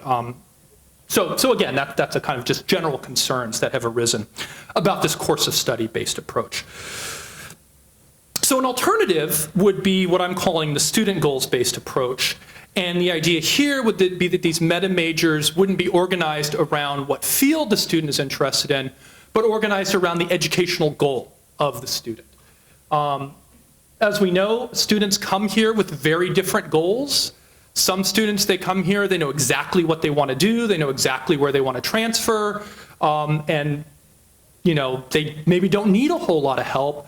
Other people are just trying to take a class or two out of personal interest, and others, they're getting an ultimatum from their parents that they better work or go to school, and so they're just kind of here because they've been told what to do. And so the thinking is that each of these and other groups that we could come up with might have different needs, require different services. And so the student goals-based approach is more about trying to meet the student based on what they're doing here rather than trying to kind of channel them into a particular avenue. Just as a kind of an anecdotal side note, I just registered for an exercise science class this weekend. And thank you. Yeah. And just kind of, I just want to take one class so I can get to the gym, use the really nice facilities over there. And there's just so much stuff I had to go through, so many forms I had to fill out, so many emails I got that were just completely irrelevant to what I was trying to do. And so it was a little annoying, it was a little frustrating. Trying to do it through PeopleSoft was pretty awful. I can't imagine how many students we've turned away just because they can't figure out how to use that stupid program, which apparently was designed by aliens who've never met a human being. But that's a side note. But that's just an example of how perhaps there's some stuff we could do that could be a little more individualized for what the student is actually trying to get out of their time at Mesa. And so that's really what the kind of student goals-based approach is attempting to address. So how does it work, right? What would it look like? Well, we already do this, right? So as part of the admission process, I had to do this, what's your goal? Why are you here at Mesa? Transfer, just trying to get a certificate, trying to take some classes to advance in your career. These were some of the options when I went through and was registering over the weekend. And so the thinking is, we can use that information about why the student is here at Mesa to then direct them to services that would facilitate that particular goal. So students, are just taking a class because they're lifelong learners. Maybe they don't require a whole lot of services. But a student who's not really sure what they're doing here, that could be someone where it would be really beneficial to target a lot of services, counseling, aptitude tests, career planning, software, things like that. And then as student goals change, and so we need some way to kind of keep up with the student and figure out what their goals are, but then as their goals change, they could access additional services that would then help facilitate them with those new goals. So that's sort of the idea behind this. And here's just a sample, right? These are some of our kind of this sort of student goals or possible sortings. You have people who are here for workforce training, trying to get a degree, trying to get a certificate, trying to transfer with a degree. They're lifelong learners, they're adult ed, ESL, ELAC. They just have a very specific goal that they want to take courses for, that they're undecided. And we could perhaps sort these students into different groups based on these goals, because each of these groups is going to have different needs and require different kinds of services. So that's the sort of the thinking behind that sort of student goals based approach. And then we have the kind of the do nothing approach. As I'm sure those of you who have been around for a while, every few years we get these state mandated educational initiatives. Oftentimes, the motivation is the desire of a politician to be seen to be doing something rather than any actual understanding of what a community college looks like or what education actually involves. And certainly Guided Pathways seems to have a lot of these features. And so one approach is we just do as little as possible to satisfy state reporting requirements and just kind of keep doing what we always do until this latest initiative blows over. And really the big advantage of this would be fewer meetings and consuming less. I mean, hey, we're here for 8 hours, right? There's a lot I could do to prep for my classes in this 8 hours so there's kind of opportunity costs that are lost by this approach. So that's another option. I'm not advocating this, but it's something we could do, right? So again, those are kind of 3 broad approaches that we've kind of looked at and have thought about. I think the work group is pretty fond of the student goals-based approach. That seems to be kind of a general sense that I've gotten from the meetings that I've been chairing. But we did kind of want to open this up to the larger community. This is a good opportunity to kind of get people's thoughts about this. And did you want to speak to this, Tina, or do you just want me to? Okay. And so in the time we have left, I guess is about 20 minutes, we thought at each of your tables, you could talk about this and think about kind of 3 broad questions. And so the first question would be simply, what are your hopes and concerns around this idea of meta majors or areas of interest? So what would you hope for it? What concerns you about it? And I guess we were hoping, you've got those Post-it notes, you can maybe jot something down on a Post-it note and then stick it up here, and we'll kind of collect that information, and the work group will kind of work with that input. So that's the first. A second question would be, what do you think about these approaches that we've looked at? Does one of them seem particularly good? Does one of them seem particularly bad? Are there any problems that you can identify with any of those approaches or benefits? Or do you think one approach, that's the way to go? Or is there some combination of approaches, right? Because these aren't, these options, I guess maybe the do nothing option is sort of excludes the others, but there's a way to kind of combine the first 2 options. We can do, this kind of student goal approach, and then once the student sort of identified their goal, then maybe a course of study based sort of sorting, kind of a sub-sorting, right? So, again, they're not mutually exclusive, and so thinking about how those could kind of work together.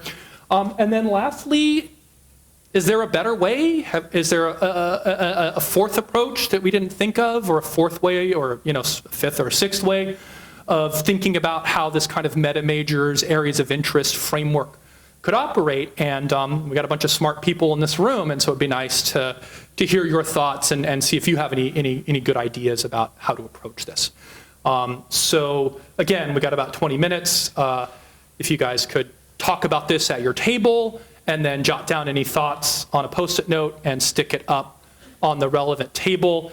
And if you have any questions or kind of want to talk about any of these things, we're kind of all at that middle table right there. Most of the people on not most of the people, but most of the people at that table are on the work group, and so you can welcome to come talk to us about if you have any further questions or anything about that. So that's kind of where we're at. So thank you for listening to me, and I really look forward to hearing what kind of ideas and thoughts you guys come up with. So thank you.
One more? No, that one. Yeah.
More than that, because I did it for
So let me tell you right now what I know about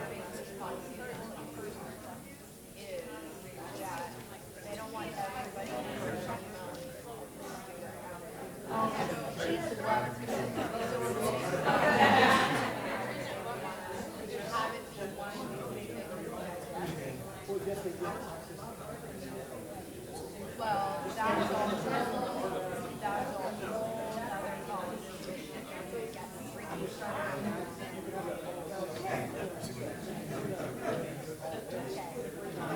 See the nostril flare? That's a whole other conversation. If we have student emails, or that might be a way to be. I'm just saying that if we had something else there, I don't know if we would have anything. I was.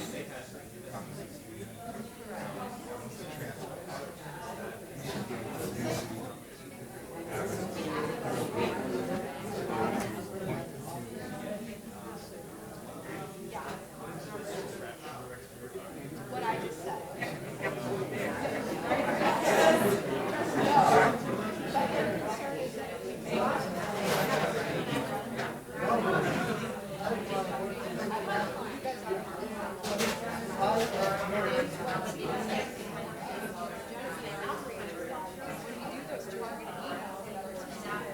They're more likely to feel them or than just these general blasts that they get. So next time, every thing they can digest. Say that the chair of the special commission or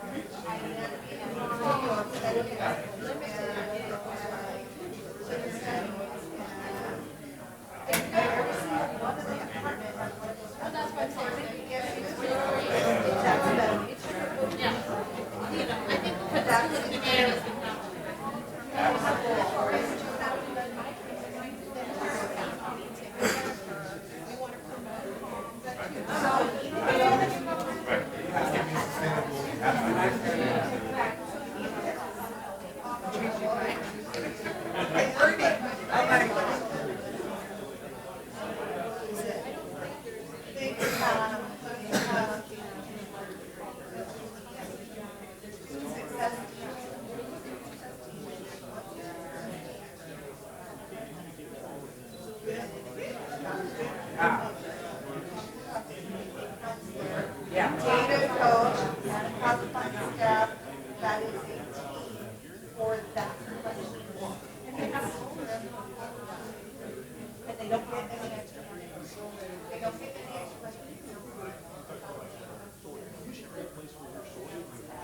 I call over the summer and I say, I want to make an appointment so that I want to be a such and such meeting. I need to implement.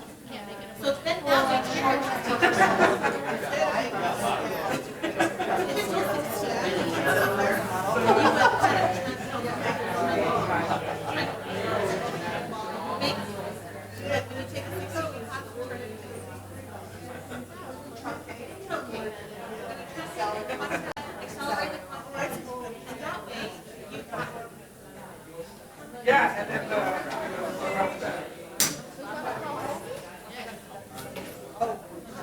A better way. Well, no.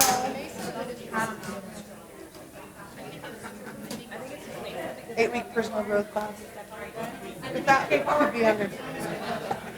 So we have about 3 minutes left, so if you haven't had a chance to bring your thoughts up to the Post-its,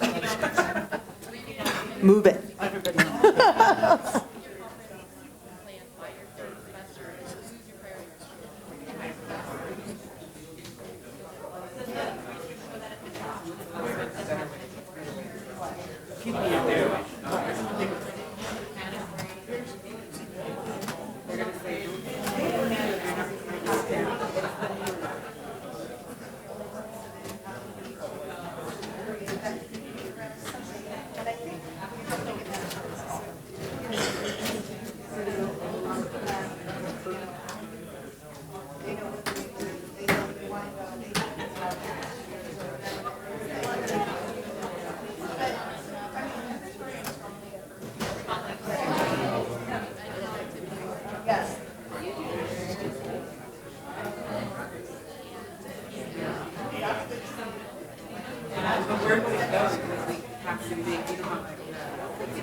There's benefits to each of those. Figuring out a way to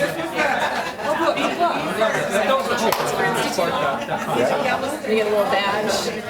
Transfer outline.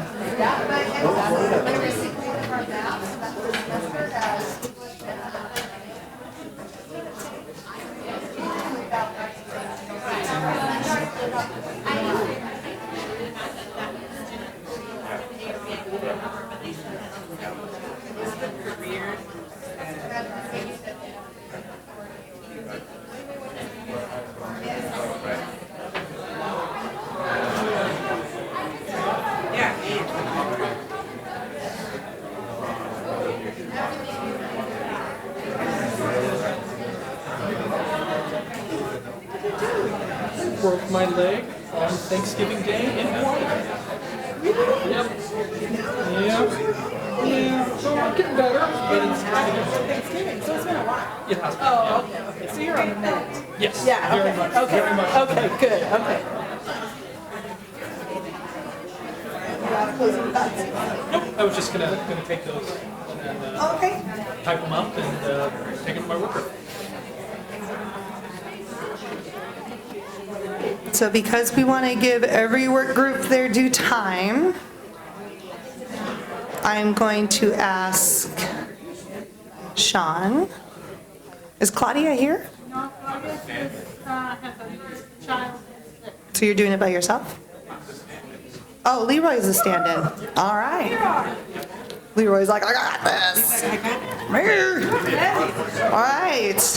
So if you want to keep bringing up your Post-its, you can, but we are going to move on to onboarding and career exploration work group with Sean Fawcett, and standing in for Claudia Estrada is Leroy Johnson.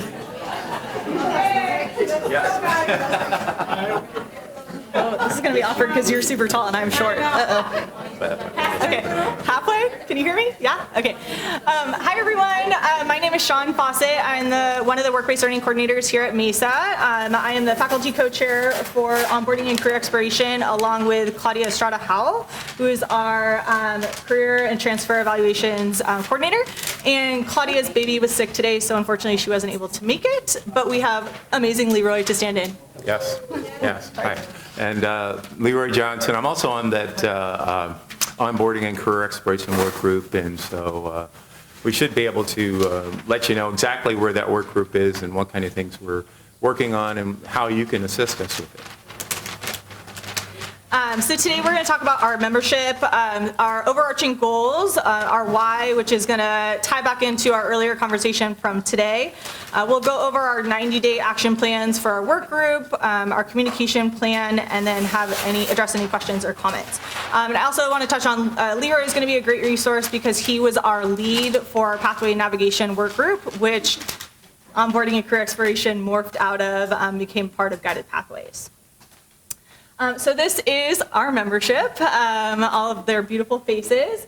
So you can see we have folks that are coming from all across campus, student services, instruction. John needs to look at the camera. Yeah, yes. Yeah, Claudia spent a lot of time scoring the internet for your photos. But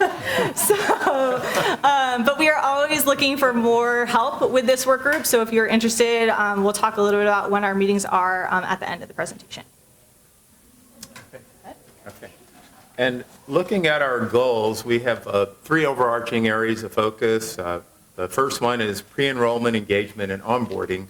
And those kind of things we're looking at particularly student outreach, the intake and processes that are part of that, and early career exploration are part of that first piece. And I just wanted to say a little bit about things like the intake processes. I think most of you have heard of the Mesa Journeys app. Anyone not here with Mesa Journeys?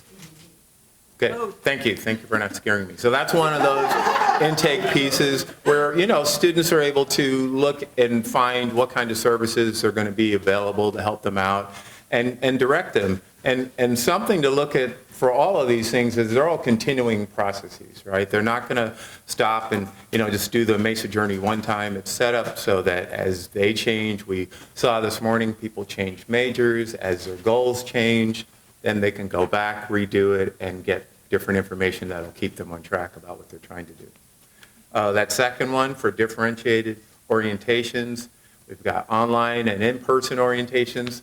Got lots of orientations. I don't even know what our total number is because there are probably orientations going on that I don't know about, but we have lots of them, right? And one of the issues for students is how many do they need to participate in, right? What we want to do is get some type of streamlined situation where, students are not doing 2 or 3 orientations because they're taking, and rightfully so, taking advantage of 2 or 3 services that we offer. So we want to somehow get the orientations to be streamlined so that it makes it easier for our students.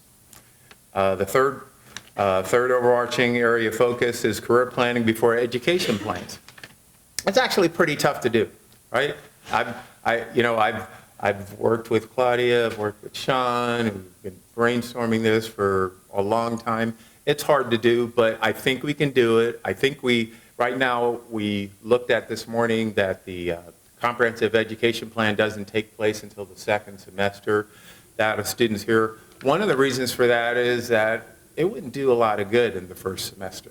Most students, what we do, we've got we get them in for that 1 semester and get them in for a 2nd semester, get them started. It's sort of like, I like to use the example of buying a home, right? If your real estate agent told you everything you were going to do in the first meeting, your head would spin and you wouldn't remember it and it wouldn't work, right? So you get little bits of information. So we start out with those abbreviated education plans that people would see that would get them through those first 2 semesters. In the middle of that 2nd semester, they come back, get that comprehensive ed plan, then it makes sense, right? They've taken classes.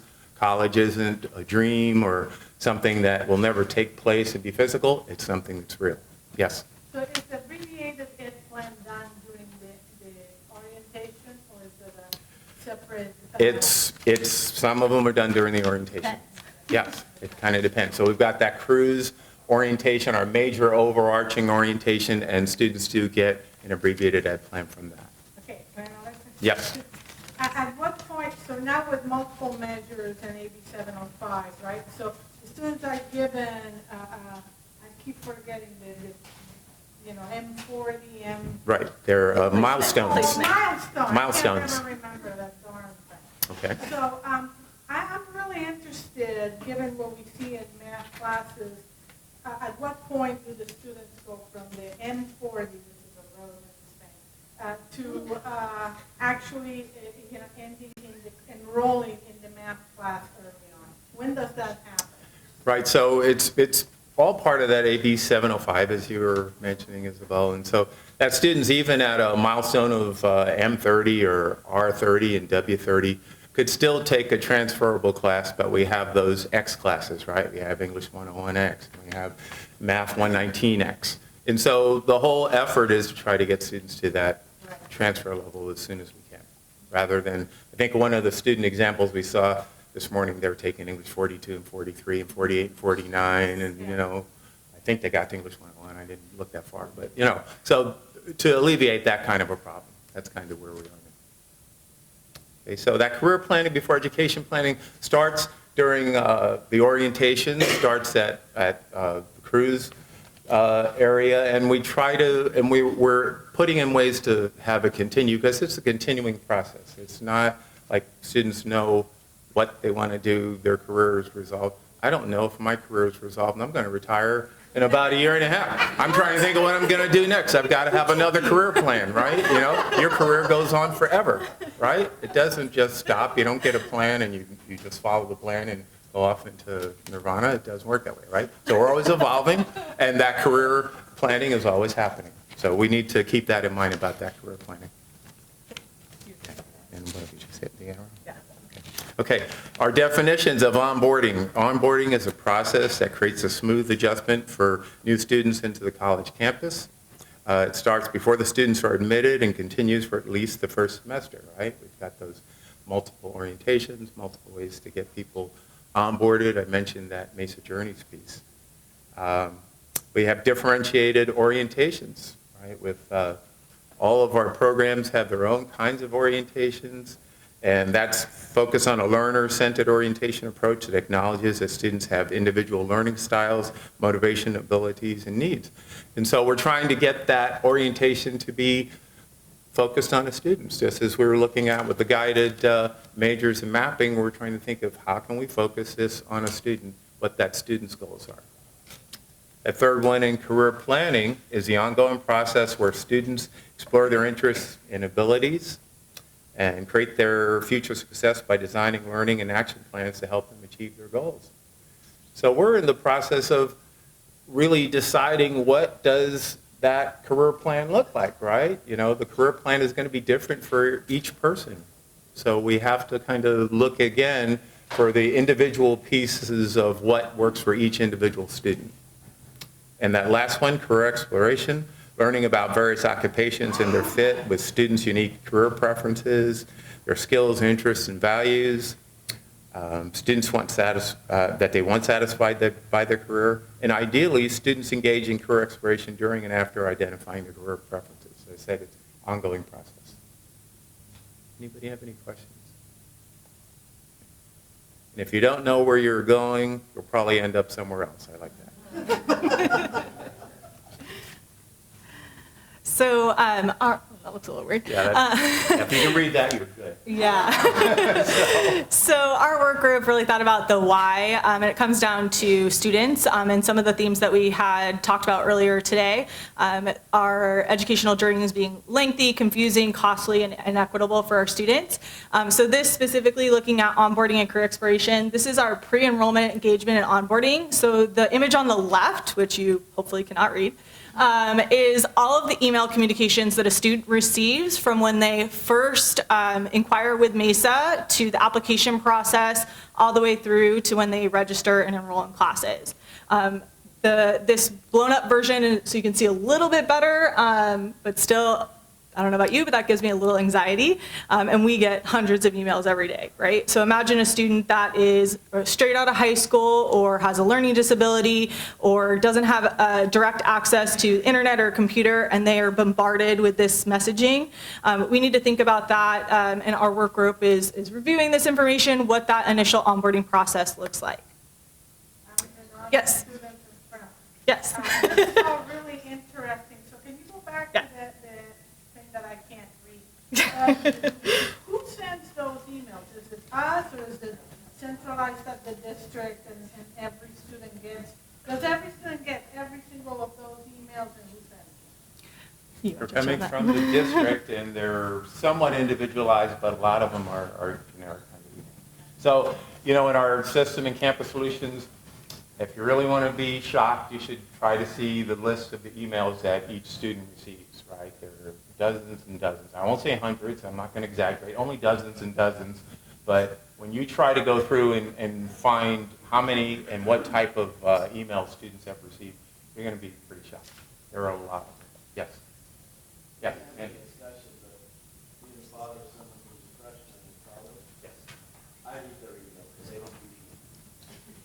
That's a whole nother point, right? Okay. Right. Is email even the best way to communicate? And I think these coming from the district, I've also heard that the district will tell us no when we try to send an email for a student, just for our Mesa students, because they've received too many emails already. So, so it's kind of It's also from the student perspective. If I'm receiving an email from SDCCD, do I even know that I'm a part of SDCCD? I'm a Mesa student. So there's a lot of confusion around this for students, which potentially could allow them to miss deadlines, miss requirements, miss attending specific events or registration for classes, right? Some of these are third-party payments.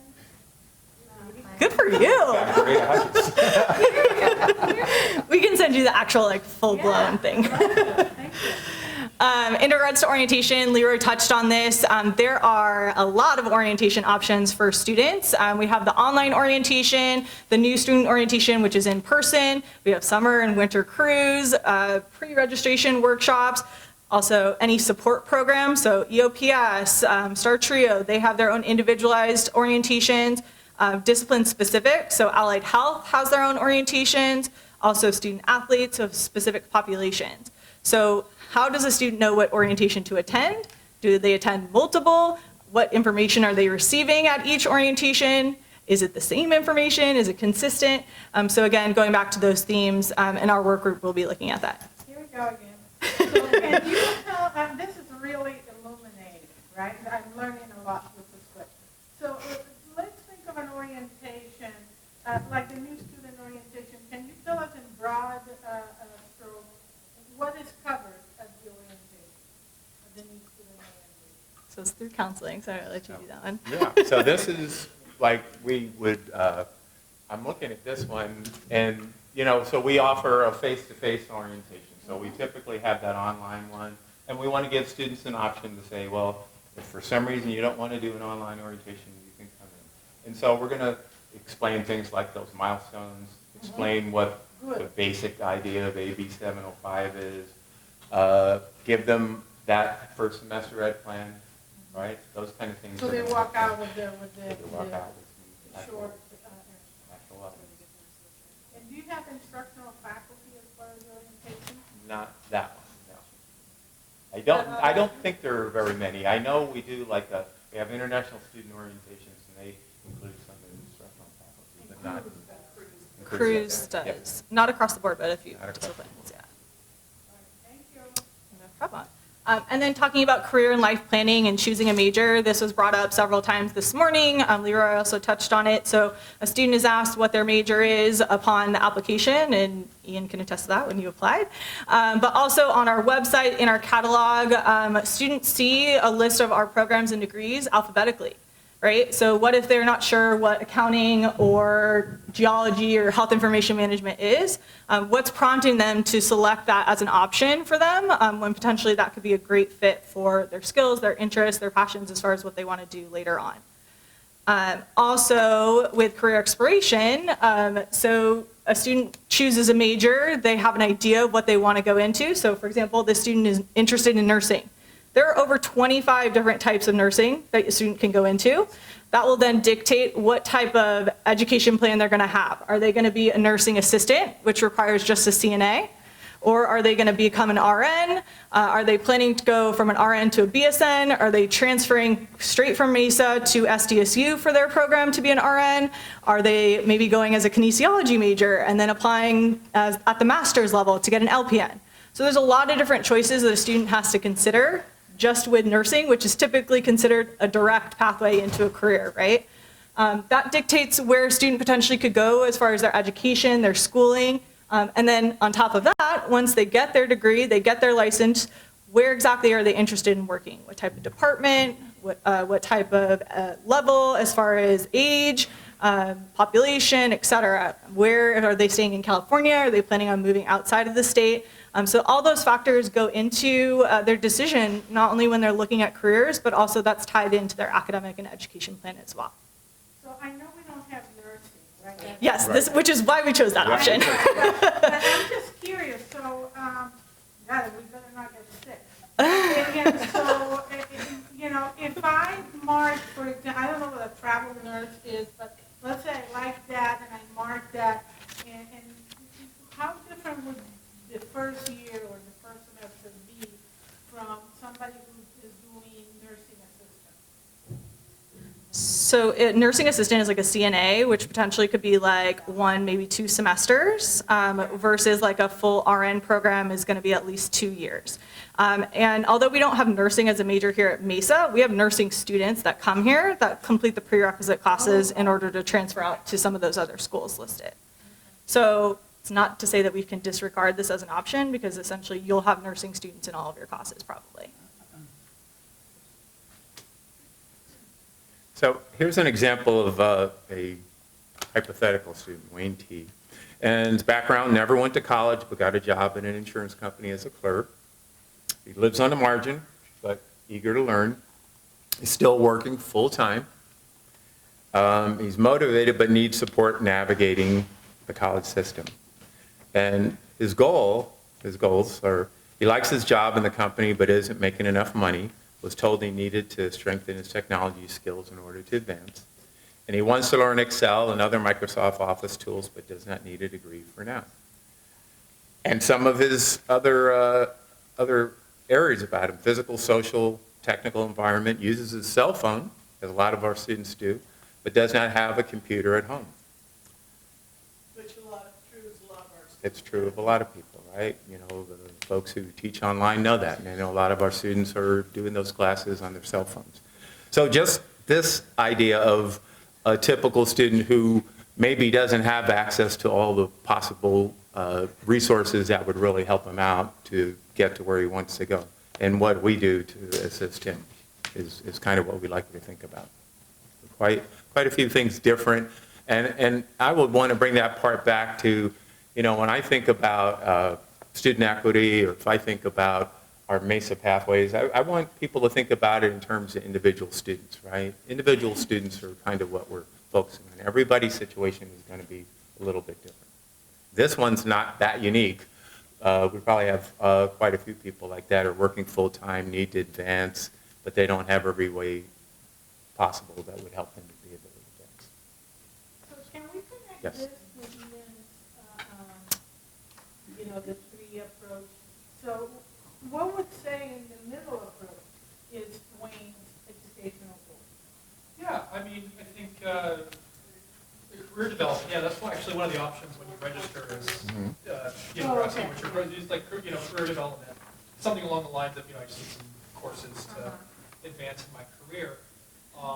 And so then the idea would be, okay, well, here's a particular student who's a pretty clear goal, and so we can think about the kind of services that would be best directed to this student instead of sort of treating every student as requiring the same sets of services. And then what specific services this category of student will require, I think that's a really good question. That's something we want to kind of explore further. And I think you guys probably have a lot that could help inform the answer to that question. Yeah, it doesn't seem like he needs a major and a math. Right. Why not? Because it sounds, I mean, if he wants to learn Excel and Microsoft Office but doesn't need a degree right now, it sounds I like. think you're inferring that, though. You're just assuming that he doesn't need a degree. It says. Yeah, he says he doesn't need a degree. Right, so I think But I think, like, there's a temporal component here, right? At the moment of entry into Mesa, this student fits into Right. whatever you guys call it, right? It's increasing your skills. And I think it would be a missed opportunity if that was the only sort of services we provided, because as the student progresses through Microsoft and Excel, there is no saying that why couldn't Wayne go and earn a degree that, later on increases his earning wages and all that. And that would need to be a part of that approach, is to allow people as they move through college, maybe he'll take an Excel and a Microsoft course and decide, oh, computer programming is really awesome, I want to do this more, and then we need to figure out a way to help connect him with the services that will facilitate that goal. But some people's goal is just. It's something Right, just right, like that. and Right. that's fine, right? Right, Ann's got a question. Go ahead. We'll go ahead. And then we'll go to you, Carmen. Me first?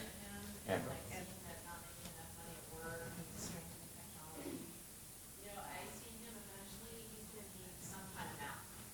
Somewhere. Like maybe at first he's just going with education goals, retraining, but there needs to be a place for him to land as he comes here and he realizes like, hey, I'm a good student, I can do this, I can use the computer, I can be successful. Like if he wants more, we need to have that option for him to have more instead of a pathway. If he's going to go to UC or CSU or a private school or an online program, like he needs a place to land. Because right now, they don't necessarily have a place to land that's available for them to find right away. Let's go in order, Carmen. And over the years of being here at Mesa, I have been frustrated by the fact that we have got such an emphasis on everybody's going to be a transfer student, and that's not correct. Because we have a lot of students like him, he just wants some tools. And then maybe it'll give him the extra money he needs to then get interested in other jobs. But don't push him into a transfer program. Just because that's your goal in life is how many transfer students do we have that measures our success. You gotta think, well, that's right. Somebody here at our desk pointed out the student that got his degree from Miramar in auto mechanics. I happen to know somebody that did, and they're making 3 times what I'm making, and I've got a master's degree. Don't push him into a bachelor's program or make him into a transfer student. Yeah, and I think there's a difference between pushing and providing information, Yes. right? Because I think at some point we also, and I'm going to be pretty honest here, right? We tend to see certain categories of people as you'd be perfect for this, and, like my destiny was to be a flight attendant because, honey, for people of your social class, this is ideal. Never be the pilot, right? So I think we need to, he may make the decision, this is the end, and maybe back in 20 years, but I think we owe it to our students to expose them. So we've got a lot of hands. Helen's next, and Gabriel. Okay. I think people have said what I was. Okay, Gabriel. I think what we tend to forget is that the pathway shouldn't be restricted, but as the student starts on a pathway, our pathway should grow with the individual and open up so that they then have those options. Because I think we forget that as the students get educated, they grow. And everything should start opening up for them rather than just get restricted. And then allow them and maybe teach them their options of how to make those choices so that they grow within themselves and then are able to establish their own pathway. We have 2 other hands. We have Michael and Nina. I don't know who's first. You want to go? Yeah, and Michael right after that. I look at this gentleman and I'm thinking, I'm not old enough to be his mother. And read this sentence saying all of us were kind of not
one last question, Michael, and we have an exercise we have to try to take. Michael?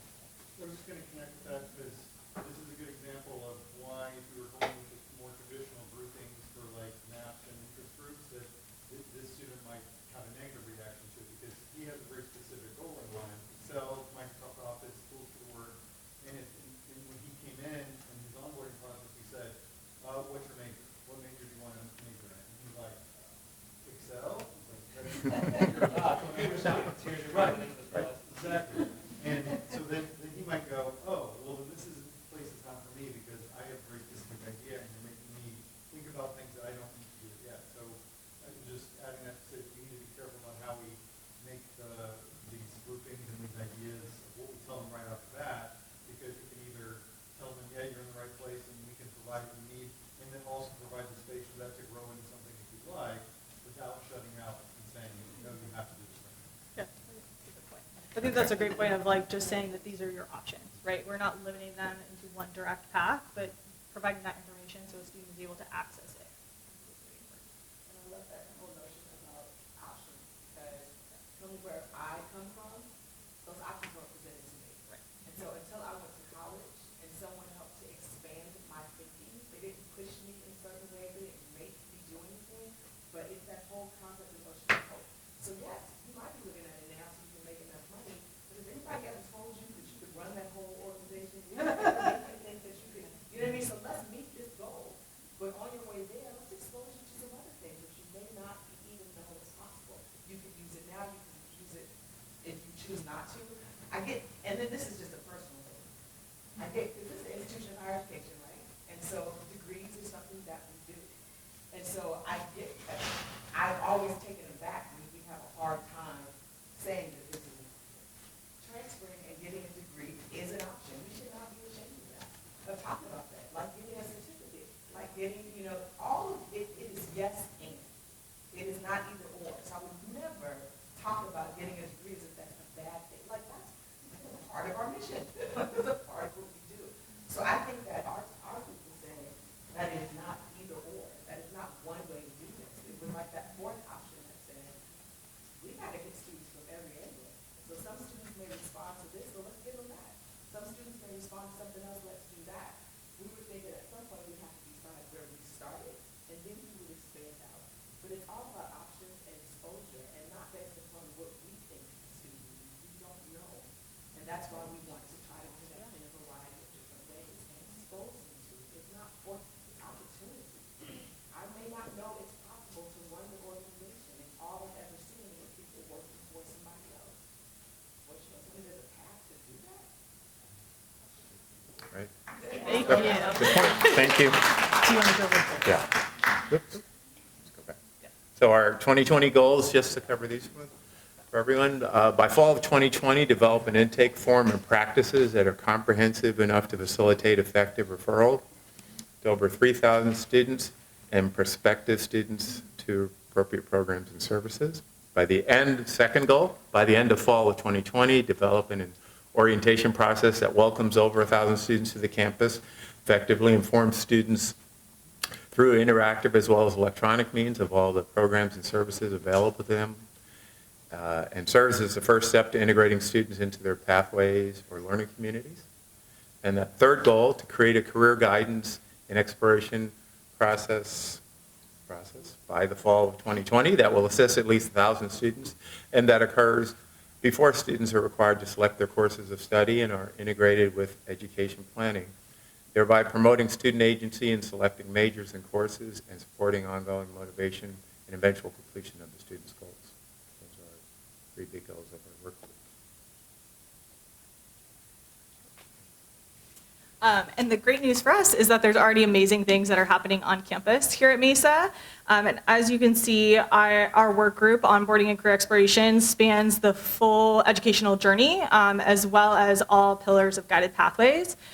So just a few accomplishments that we've got. Mesa Journeys version 2.0 went live at the end of June. Thank you, Charlie.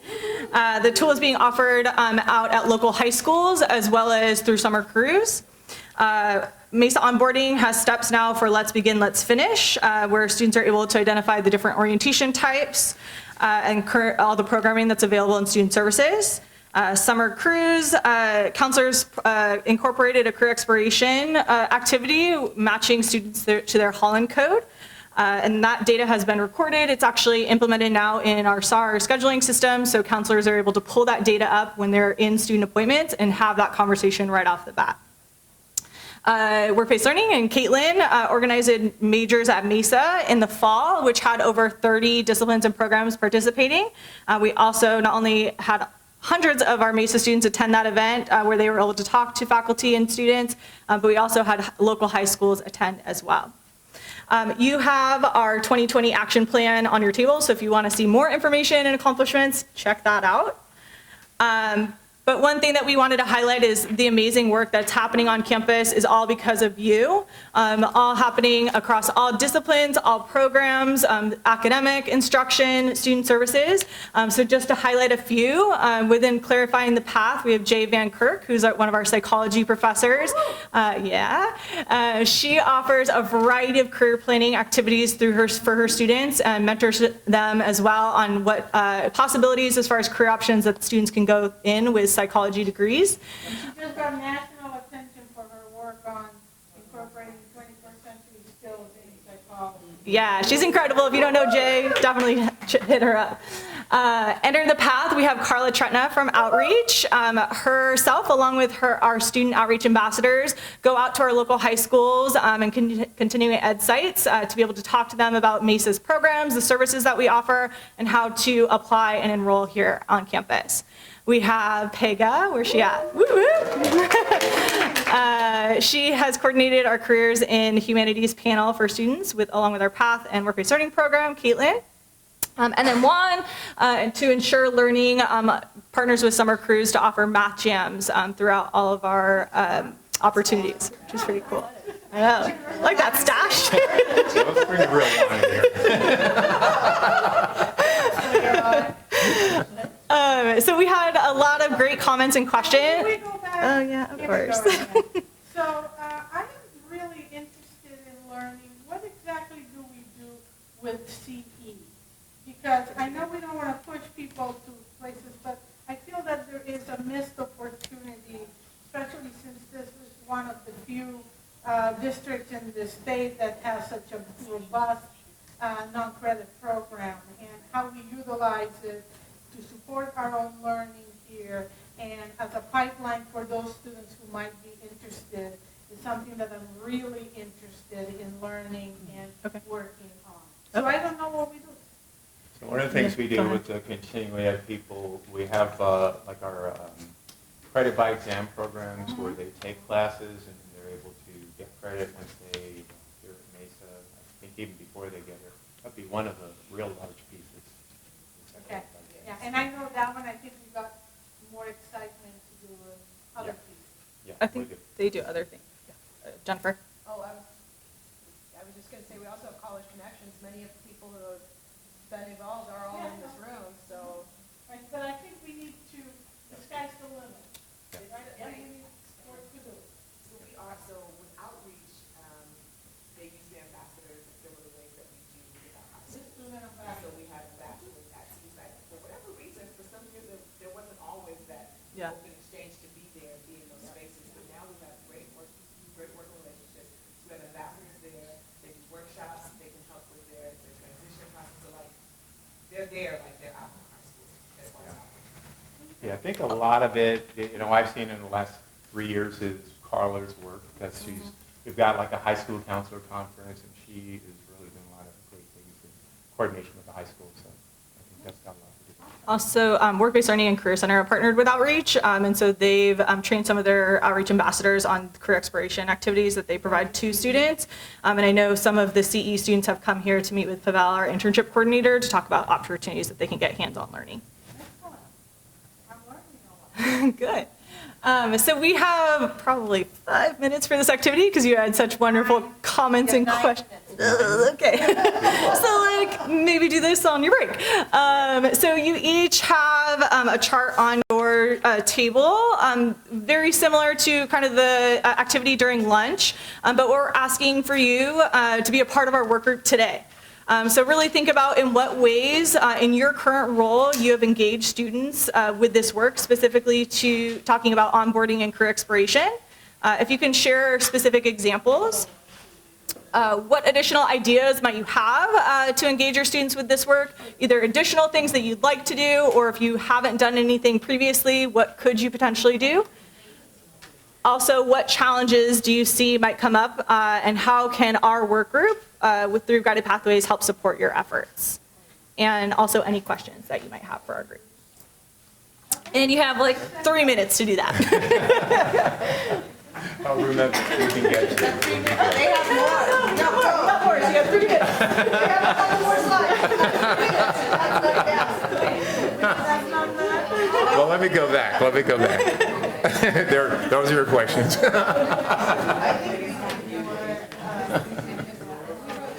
Keep them going with us. It was good that they said you. Yeah, it's true.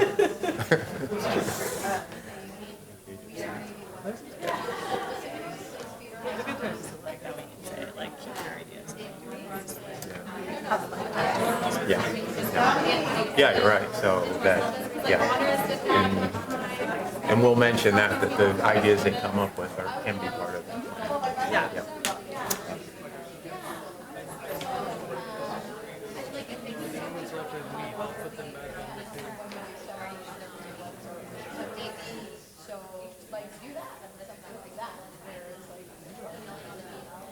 They do, but I'm talking right back. I'm saying actual faculty right back.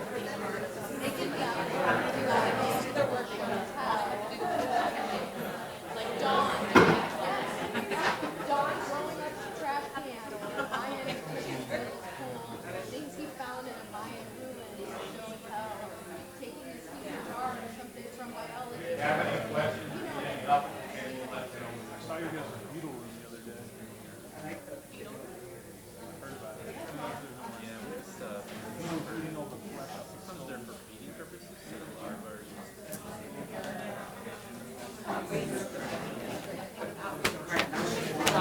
What happened? Well, I can only imagine everybody stuff. She's like, what, 2 years old, right? Sure, she's been But she so could be sick. anything. Yeah, but she texted me this morning, I guess she had a fever and she was like throwing up all night. So I was like, she was taking it. Yeah. Oh, yeah. So, yeah. Why did you sleep last night at all? I They've can been so see. sick, Right. their whole family, I poor know. thing. Yeah. I keep telling her, like, don't worry, that just means your daughter's gonna have like a crazy, like high immune system, like she's not gonna get sick at all when she's an adult, like you're gonna be good. The future's going to be better. Yeah. Right? I was like, it's probably, oh, but, Right. you know. Well, that's good. I wish the best for her. Yeah. You know, it's- Thank you for stopping. Yeah, no. Okay, should we like call them back? What do we have? We have like another, we want to get their input. We'll just say like we can collect their input, Yeah, the money collect piece, the- you want to do this part, and then I can do the communication plan and then tell them that we want to do the part. So, another minute or two. Yeah. That we can say we'll leave them on the table. We can collect them at the end. Yeah, it's a good idea. If they have those things, yeah, we'll collect those from the table.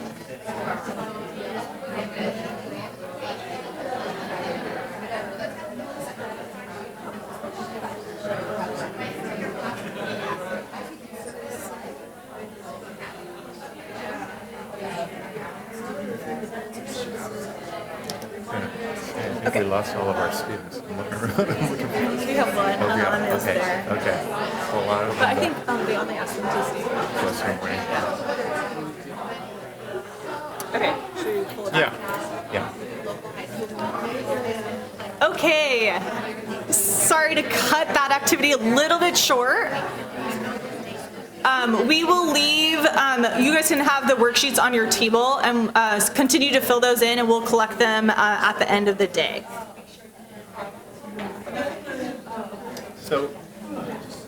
So what's going to happen with those worksheets? We'd like you to, put as much information down as you can. We want to be able to use that in the continuing grant that's part of the onboarding and career work group. So this is just an example of our funding that's separate that Mesa College has been awarded, the $225,000 total. We're past year one, we're heading into year two now. So the year two funding is for $100,000. We'd like to have some of your ideas of what should we do? What kind of activities are we looking at doing? So we'll pick those things up. In year three, it'll be $75,000 funding contingent upon what we did in year two. So those are really important. We need to get your ideas so we can incorporate them into our total plan. We've also got 90-day action plans that are being created. You can check out the full list in our 2020 action plans document located on your table. But some of the things we're looking at are identifying professional learning opportunities, identify faculty to train student leaders, finalize who will be training student ambassadors, navigators, and peers on MESA programs. Presentation, some of the things that are planned, MESA Pathways Retreat today on the objectives of the work group, right? That's right now. In March, outreach crews and career peers submit plans for scaling needs. And on April 1st, again, part of 90-day action plans, the Mesa Pathway Retreat, ideas in action, and new 90-day plans begin. So as you mentioned, we will actually collect those charts at the end of today. So please be intentional about some of the comments or ideas that you have, because as Leroy mentioned, beginning April 1st, within that 90-day action plan, we'll actually be able to put some of your ideas to work, and we have the money to be able to do so, which we're excited about. Lastly, we, as our work group, plan to be extremely transparent about all the work that we're doing as far as the idea implementation that you're providing, all the way through the actual activities, events, those that are participating. So you can see here, this is our communication plan across the campus. We'll be hitting the Senates, MPC, MSSC, Strong Workforce Committee at the regional level, Associated Students, Dean's Council, et cetera. So you can expect to see Claudia, myself, probably Leroy, and the rest of our membership team sharing that information out, whether it be in person. We also plan to do email blasts as well, so you can stay up to date on all the activities. Plenty. Put them in a folder. And last but not least, we would love additional participation in our work group. So we meet tomorrow, yay, to debrief all of the information that we discussed today. But our meetings will be held on the second and fourth Tuesday of every month from 2:30 to 4 p.m. In LRC 435. So if you can join us, we would really appreciate that. If you want to be a part of onboarding and career exploration, but you can't attend the meetings, please still contact myself and Claudia, so that way we can make sure you're involved in some way. We know that you all are doing amazing work tied to this work group, so we want to be able to highlight that, support you, and hopefully scale so that we're able to serve as many students as possible. And I think one thing we're still doing, are we still Zooming the meetings? Oh, yes. Yeah. We'll also have all of the meetings recorded, and they'll be on Zoom. So if you're not able to physically be here, you can participate online. We'll also be housing all of those Zoom recordings on the Mesa Pathways website, as well as in the Canvas shell. Cool. Thank you. All right, thank you.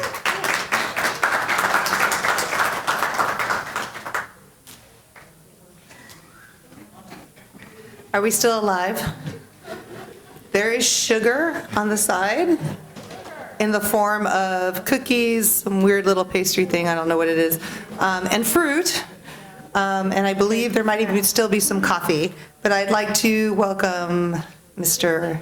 Anassi with the Proactive and Integrated Student and Academic Supports Group. Okay, and as Mark walks over, just a reminder, we have a lot of food leftovers, and we have really nice trays. So before you go home, make sure you get plenty of food for you and your family, and that's it. Okay, Mark.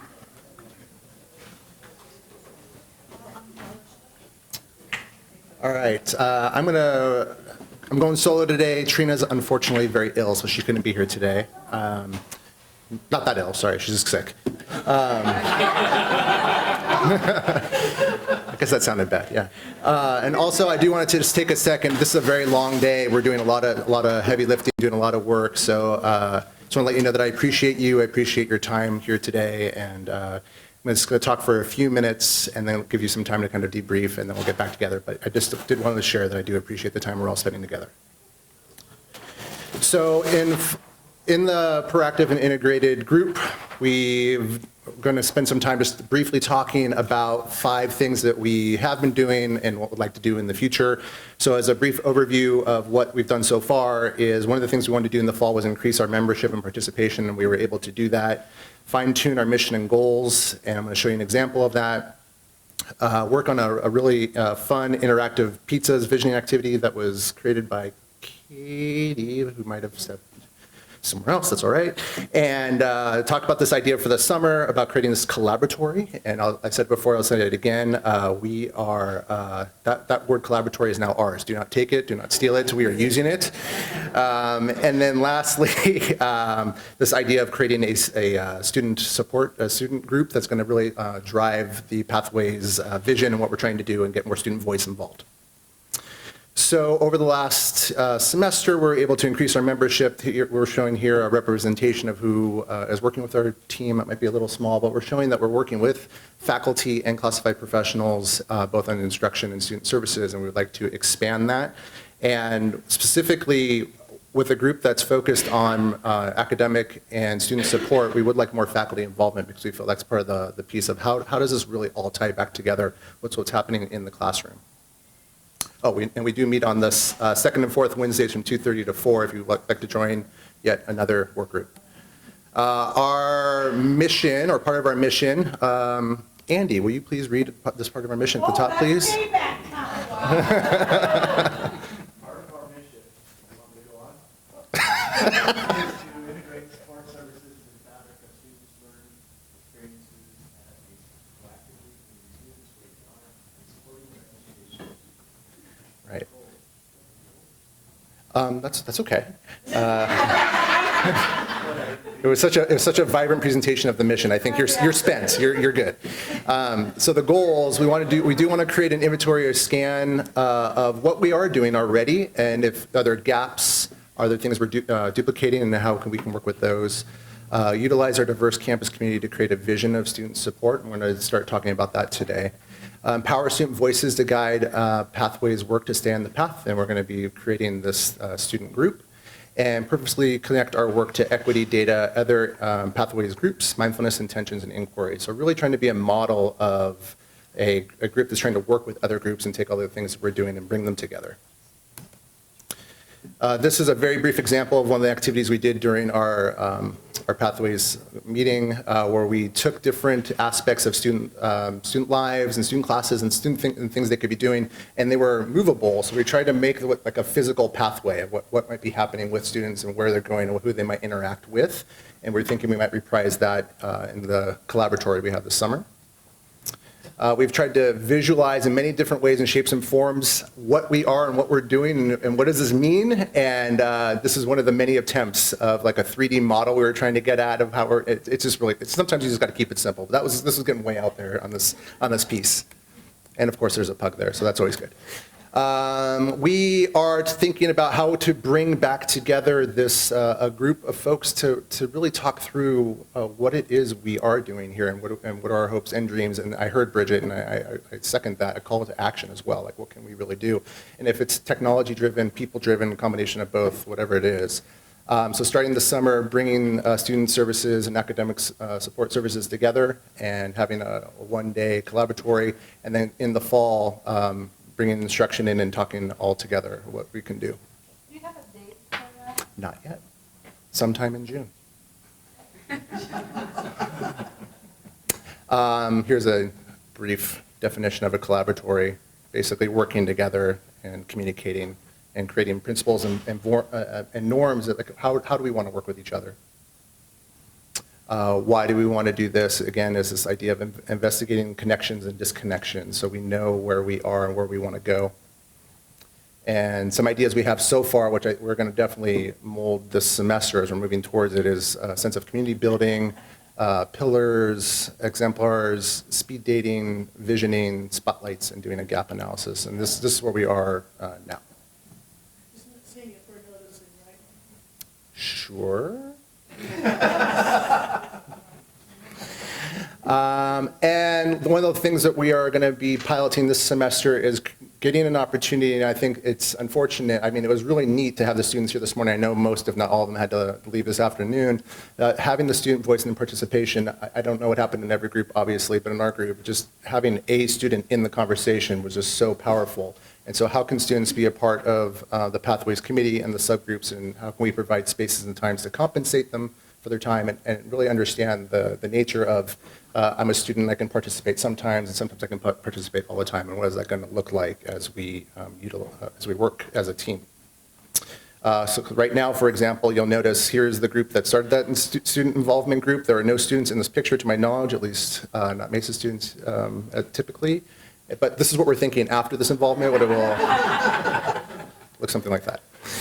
All right, and so what we're thinking this spring as far as what the student involvement piece would look like, piloting this out, getting some goals, gathering data, and really flying the plane as we're building it, that kind of thing. And as we move into the fall, having a larger cohort, is it a leadership program? Are we developing? How are we going to be working with the students, and what do they envision, and how do they see this as being a part of Pathways, and how they want to provide their voice? So, sorry about that. What I'd like you to do is spend some time now with your table, and it's going to be some time for you to also stretch your legs if you need or anything like that, because I know we're kind of going right through here. But first and foremost, brainstorm where, why, and when do you think students potentially, quote unquote, breeze through some of these situations you see below. You don't have to talk about all of them, you can pick and choose.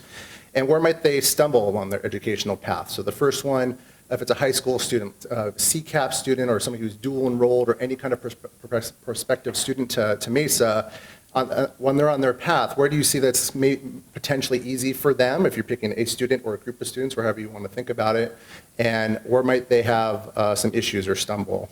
Through onboarding, through that first quiz or test, through the first semester, completing their math and English requirements, and if they happen to be on a transfer or career path. Once you talk about those, or talk about a couple of them at least with your group for the stumble points, who or which 3 people or departments might come together to support those students as at these stumbling points. That could be something that we already do, or something that you think we should do. Again, I heard a technology piece earlier that might happen, or if you're noticing a gap in our services already. So if you're thinking, what kind of structure can we put around these stumble blocks so we can maybe stop them before they happen? And then what I'm thinking is, after you talk about that for about maybe 15, 20 minutes, we'll come together and just see the kind of ahas you had in general from your group. Are you seeing connections or patterns or something like that? Okay, so you're just thinking through these different areas, where maybe some easier areas potentially, where some stumble blocks, where some patterns you're seeing, and we'll share those kind of aha or connections in about 20 minutes. Okay? Yeah? Yeah! All right, thank you.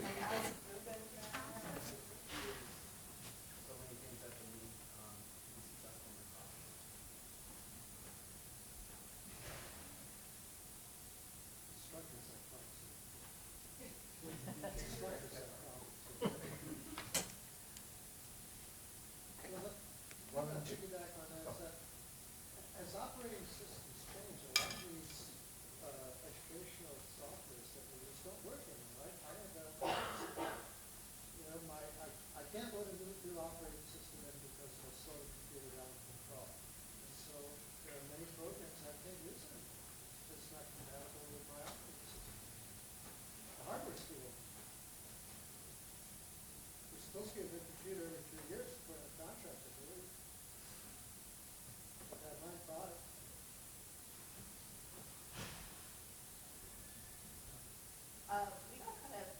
We were like in the onboarding process, and then we've got a whole list of things. But since we're talking about computers and technologies, one of the things that we talked about is that the student's whole life is in the palm of their hand, and I don't think we do a well enough job of using this as a great communication tool. And so I don't know if we can we have a Mesa app, but use it better to maybe send notifications to students at timely moments. Hey, you need to renew your FAFSA account today or this week. Hey, you've reached 30 units, go see counseling. Have you talked to, I mean, we can do it through a notification system, through an app, and I don't think that takes a lot of resources. Somebody would design it, but other than that. Doesn't really take much. But something about using this much more efficiently. Let's go 1, 2, 3, 4. So our idea is kind of what Tony just said. She mentioned, we know that's a stress point, is the completion of 30 units. We lose a lot of students after that. We may not know the reasons, but we know it happens. So if we could be more proactive with our messages, either through text saying, oh my God, you completed 30 units, this is so exciting, this is what's next. Or posters on campus, so you've finished 30 units, good for you. This is, getting that message out there more proactively at those different stress points. But one that I think is already happening, and one type 3, the one that I think is already happening, and I think it's a lot to do with stumbling, especially with this generation, is mental health issues. And so I know we're increasing the mental health services on campus, but I think the more we can promote that and the more that we can educate students about that and destigmatize that, the better in terms of helping with some of the stumbling that the students are doing. And the pipe dream one is, wouldn't it be great, I know we have a child development center, but that's not what I'm talking about. Wouldn't it be great if we had reduced child care on campus? That would just be awesome. I know it's a pipe dream. I know that we don't have the money to sustain it, but I think that's nice.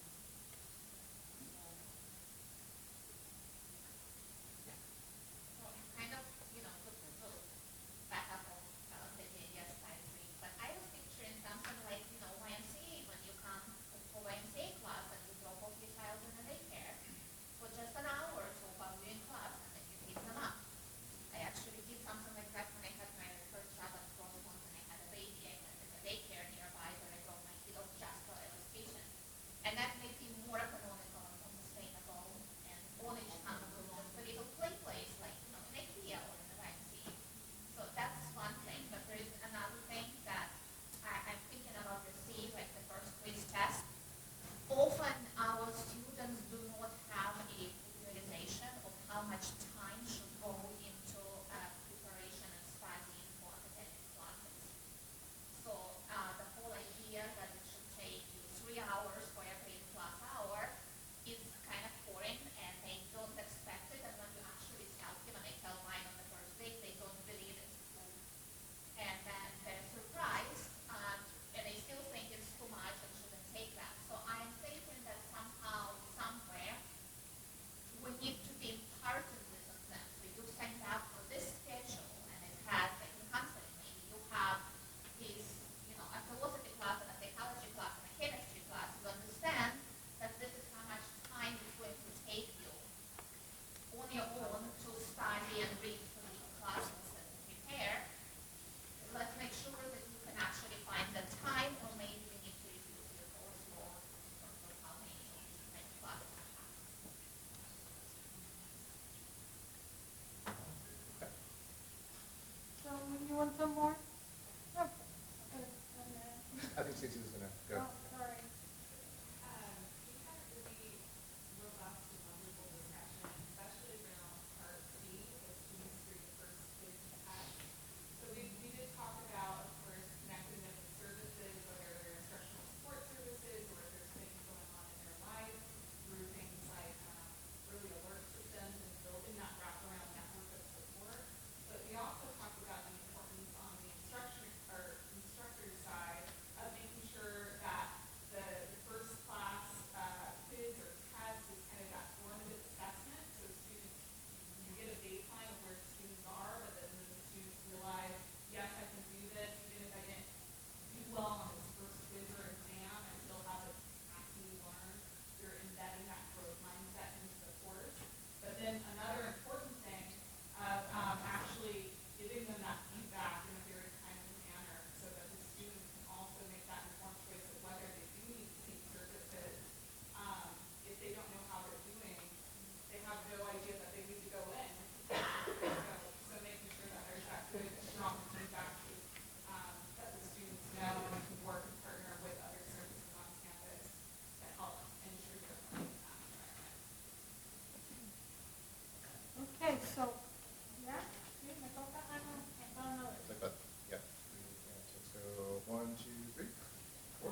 call you. No, that's okay. I defer to you.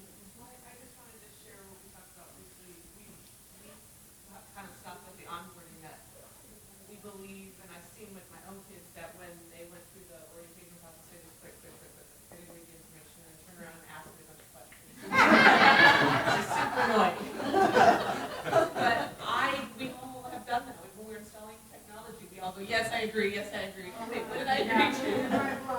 We throw a lot of information at people, and it's not very personalized, and if we had a way to, delineate, oh, this is the person who is trying to transfer, or these are the emails for them, and these are the people that are doing career exploration, these are different emails for them. We all get so much email, whether it's through text or whatever. Maybe a little bit more personalized experience would go a long way for students.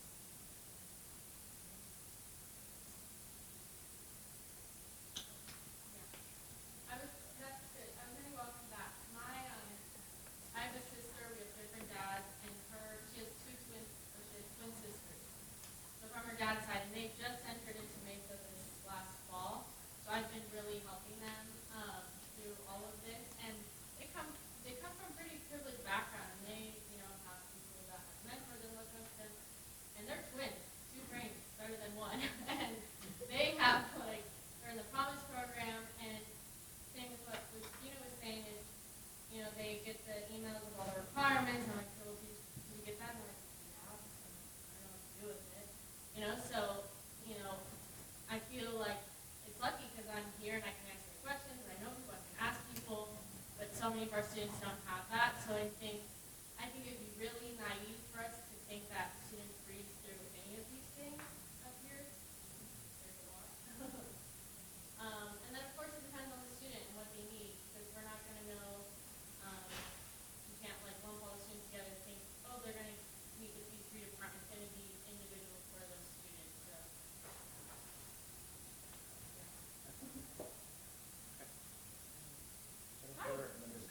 So we sort of focused on 2 things. Number A, with high school, we thought, we know what Carla's team does, and she is hands down amazing. What we thought would be fun, because I've actually gone to events with Carla when she goes out to schools, what we thought would also be fun would be to take some faculty along to do show and tell, like during College and Career Week. Take Ryan and them bones, or take Don and have him blow up a trash can. Something that gets students whoa, that's so cool. Like a road show almost, if you will. And it doesn't have to be, I'm not trying to burden you, Ryan, but well, that's fine, I got plenty of But rotate different disciplines or different faculty that are willing to maybe go and do that, once a semester or twice a semester, depending on whatever our high schools are. And I think for students to really kind of get that touch point of that intro, because then maybe they'd be like, oh, I'm going to take that person's class or whatever. We also talked about our relationships with the high school counselors, and I know we work really hard on that, and we have that really dialed in, but how important that is, that our college isn't just seen as oh, if you don't get into UCSD, you can always go to Mesa. That we can kind of notch us up on that whole, we're in the first choice tier, not because you didn't get in anywhere else tier. So that was A, just briefly. Then we focused sort of on C and D, but we know how amazing student support services are, but we kind of wanted to bring it back to faculty are just as amazing too. And we all know the research out there about the more touch points that students have with us that correlates with higher success rates, et cetera, et cetera. So faculty and office hours and how pivotal that is, and encouraging students to visit faculty during office hours, or even a faculty collective where there's a couple of bio professors who all teach similar courses who can say, well, if you can't come to mine, if you have a general question, go to so-and-so's office hours, because we can kind of co-teach in that respect and make sure you know the general information. Obviously, if it's something specific, they need to go to their own professor, but kind of that whole idea of community among faculty as well, of kind of helping out with that, if people are open to that. I don't know, we were just talking about that. Great, thank you. I forgot half of what I was going to say. I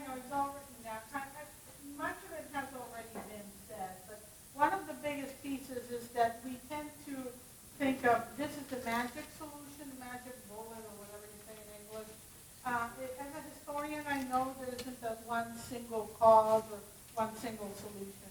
And I think when Karina did student focus groups, oftentimes it was, gee, I only learned about this service when I was about to graduate. And then we would go back and say, well, the students have been informed about those services all along. But it's reaching that magic point where you provide the information they need when they feel they need it, right? And so that means providing that information in a variety of ways, whether it's a Canvas shell or a portal, and a lot of the services tend to focus on the first semester or year one. What happens year two, right? So doing some of that. Then one of the best things, and this is Karen, he said teach students to be adaptable, to be independent, to advocate for themselves. We were talking about how we do a lot of services here, and then students who are well prepared academically transfer to UC or CSU, and they say, oh my God, this was so difficult. So maybe we could be working on, and this is part of the pathways process as well, building transfer capital, right?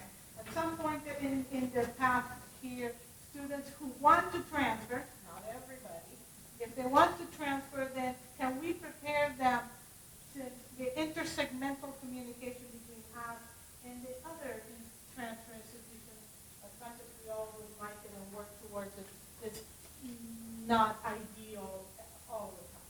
So build transfer capital and work on that, and then, a lot of other things I'll give you the paper. All There you go. Thank you, everyone. Yay!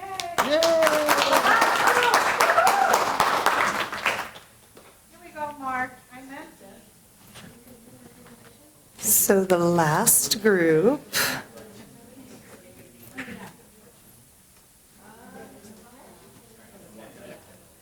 Oh, they all coming up. All right, so we have Jennifer, Andy, Ann, and Ingrid, and I'm out. All right.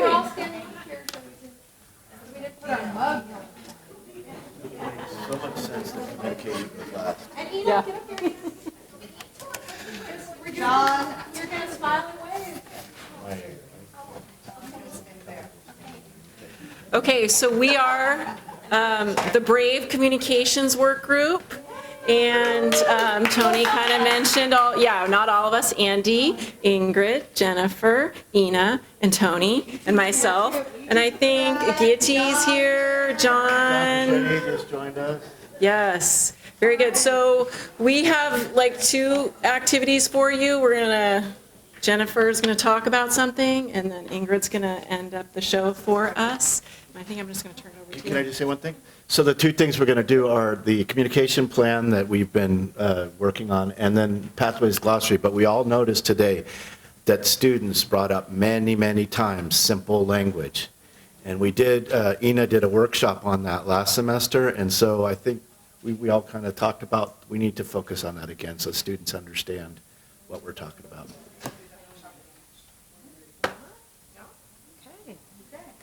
Okay, so first we're going to do a little exercise. I need everyone to stand up, please.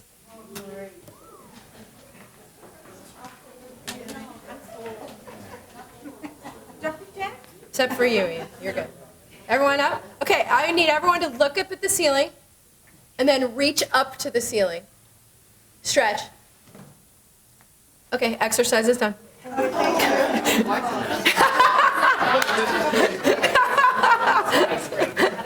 It's the sun salutation begun and done. All right, sorry guys, it was literally next. Did it pass muster, Mandy? Is that a good little stretch? Okay, you could do more. You could do more. I know you could totally do more. Okay, so let's see if I can remember how to do this. We are going to talk briefly. Ann. Did we put the little things out on the table? Yes, we did. Okay. So we put some sheets out on the table. There's not enough for every single person. The intent was to create a dialogue. But we're going to talk about the Pathways internal communication plan proposal that our group developed. So this, I consider this more to be, so when Sean and her group was up here, they were talking about how their plan for communication within their work group. But we kind of did a whole reset on, as the MPC and the work groups associated with the MPC, how do we communicate with each other and then out to folks that aren't here in the room? Because we all have heard that that's one of the primary concerns that a lot of people have, is they don't know what's going on. So, so we kind of called this the information flow, and we referenced back to the IPIG, for those of you that know the Institutional Plan and Governance Guide, for the way that committees and groups are communicate back and forth and share information and make information readily available. So it's basically 4 steps that it's going to sound very basic. You're going to go, yeah, well, duh, Jennifer, duh. Well, that's what a reset's all about. Like, we looked at what we've been doing and it's kind of inconsistent, and we looked at the self-assessment, it's kind of inconsistent. So we're just recommending a basic framework for how we communicate with each other and then how we communicate with the campus, and then we would like your feedback on that. So first of all, verbal updates at MPC meetings. We are recommending that each work group provide a short update at MPC meetings every month. So these are monthly. We set the pace of monthly. We felt like weekly is too much, quarterly is not enough. So we set the pace of monthly. So when the work groups, a representative of each work group comes to the MPC meeting, they give an update on what the group has done this past month, and then if they kind of know what their next month's planned activities are, they talk about that. And because we know the agenda is packed, we know there's a lot of work being done, we are recommending alternating every week. So 2 groups go, and then 2 groups go, then 2 groups go, then 2 groups go. Number 2, work groups, then the follow-up would be email those updates and associated documents. So at the end of each month, or whatever time frame the group decides, you send a bulleted summary and synopsis of the work your group has done that month. So, and I'll show you an example of what we thought was a good example, because we were kind of looking at the campus solutions updates that come from the district. Now, some of those can get real lengthy, but they're just little bulleted, like, here's the issues, here's what we're doing to resolve them, here's what we're working on next. So we kind of thought that was a fairly succinct way to communicate information. So at the end of each month, each work group submits to the MPC a bulleted summary or synopsis, agendas, past and upcoming if they've been developed for that monthly time period, minutes, I put accidentally upcoming, my apologies, and then any other relevant notes or recaps. So for example, if you ran a Mesa Mixer that month, information on what you did or accomplished for the Mesa Mixer. We're not asking for Encyclopedia Britannica here, just a brief, like, this is what happened. Then the webpage updates happen. This is what our governance guide prescribes, that every committee needs to do timely webpage updates. So either the MPC, a rep for the MPC, or each work group, however the group decides, would upload all those documents from that slide to this webpage. This webpage is live, it's kicking, it's there, it just hasn't been updated in a while.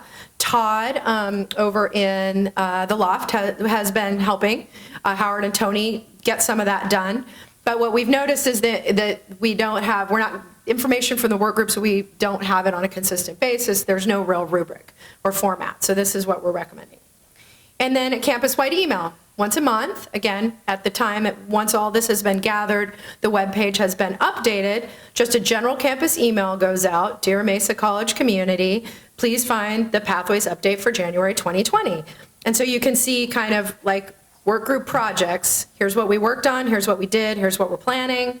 And then the MPC puts them all together. So here's what the MPC has done, here's what we're planning, and then here's each work group's work they've done, and here's what they're planning, boom, done, out.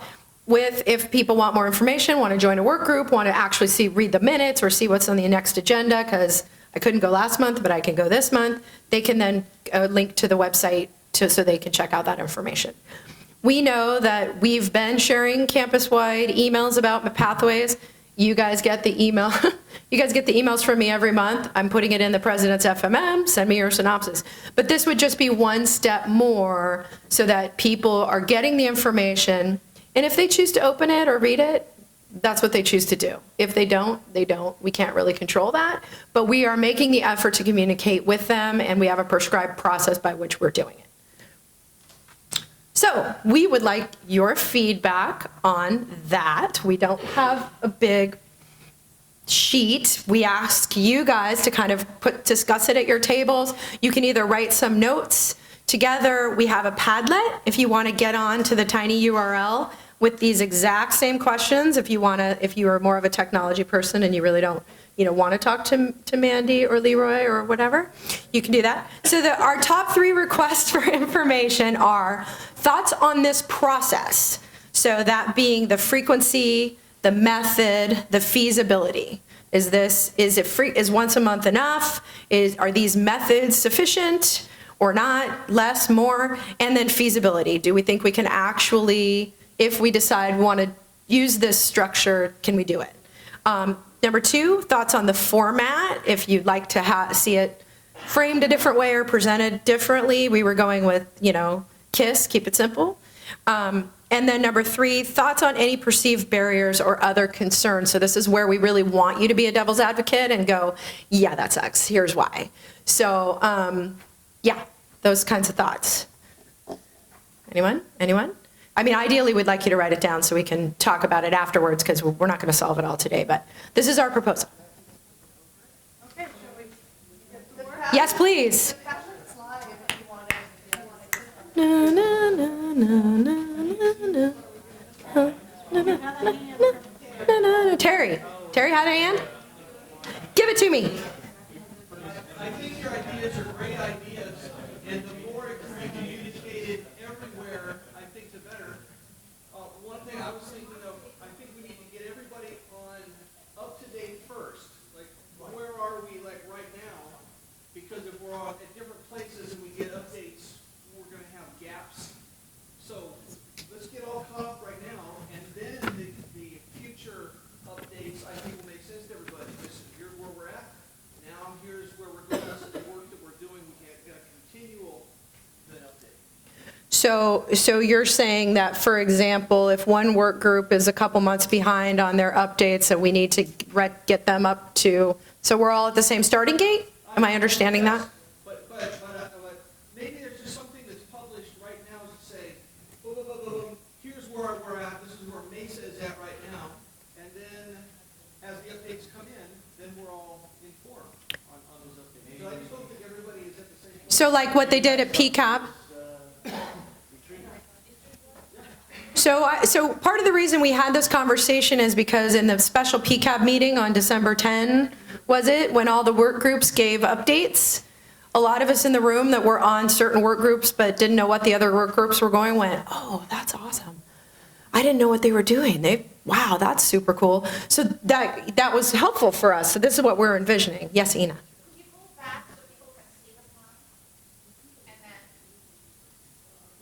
Oh, which plan? I don't have all 4 of them on a single page, but it's basically verbal updates at MPC, work group emails and updates submitted monthly to the MPC. Then the webpage gets updated either by somebody appointed by MPC, or each work group updates their own page. And then a campus-wide email goes out. So those are the 4 steps.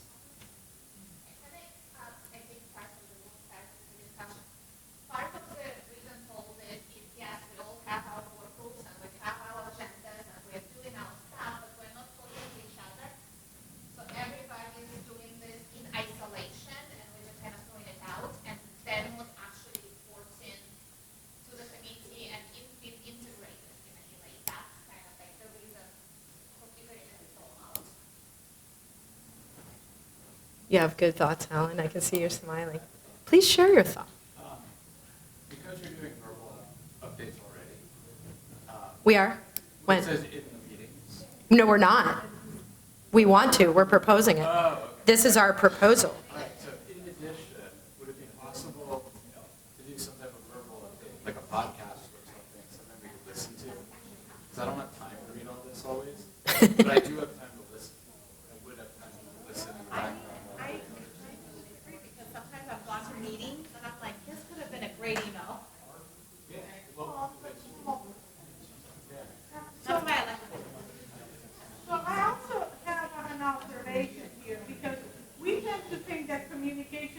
pushing out information.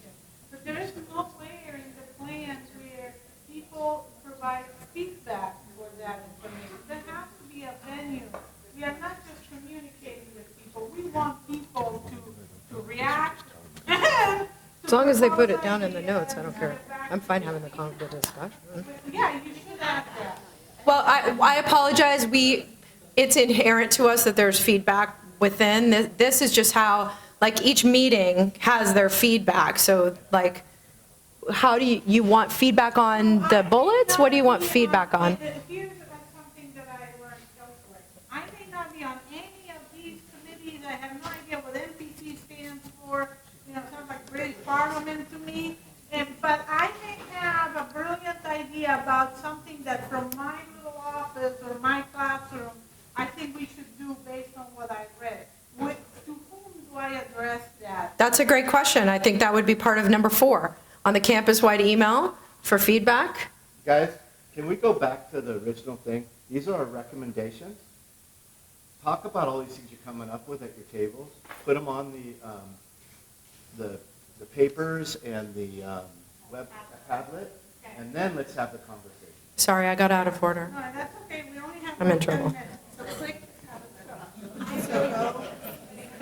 Click on that. So tinyurl.com.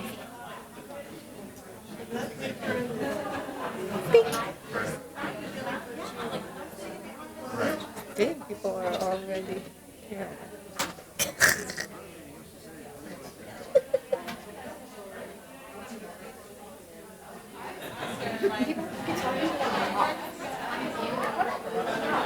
Like, as long as they know that.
Because it can all be captured.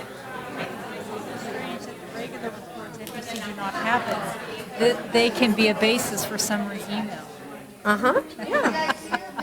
Yes. True. All true. Line, yeah.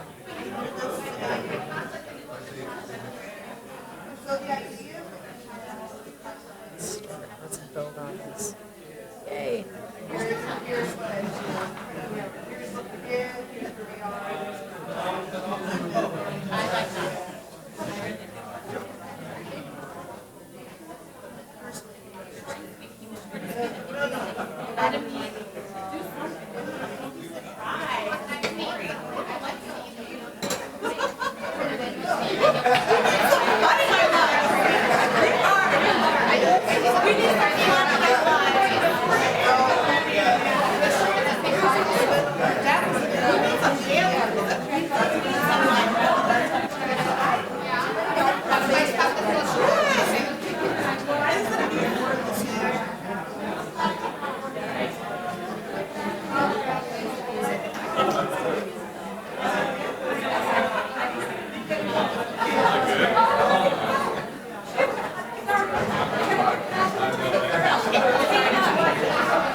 Where's the tiny URL? Yeah, go back to the tiny URL. We had a couple people asking.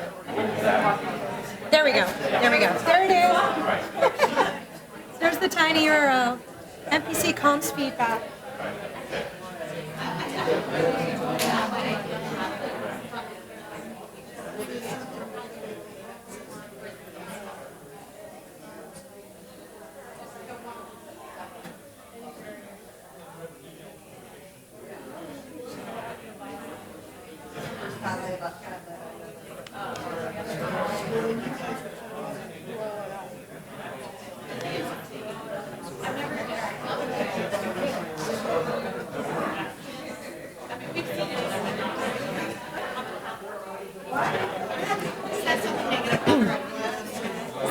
So you can continue putting feedback either on paper or on the Padlet, and we will collect all that. But we're going to go ahead and bring Ingrid up to close us out. She's not going to take 20 minutes. Right? Let me grab my water.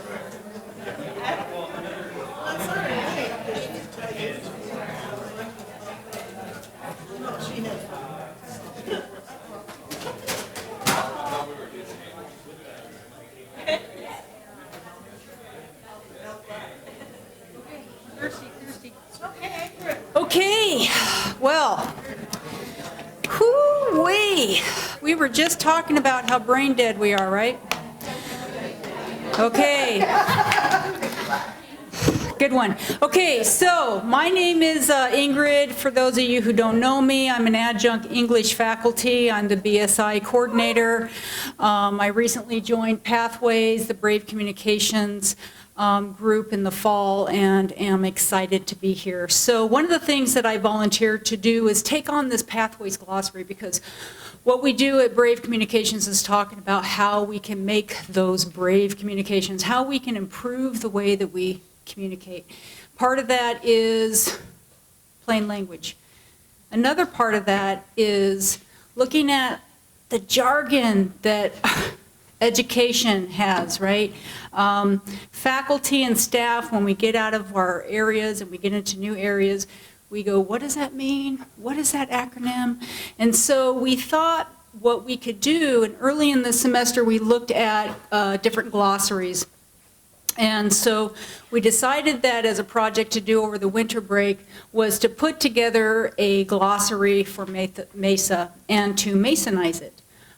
So what we did is we started with, well, Jennifer did a lot of the work. She collected some terms from the Academic Senate, California Community College, the ASCCC, East LA, it's not ELAC as in English Language Acquisition,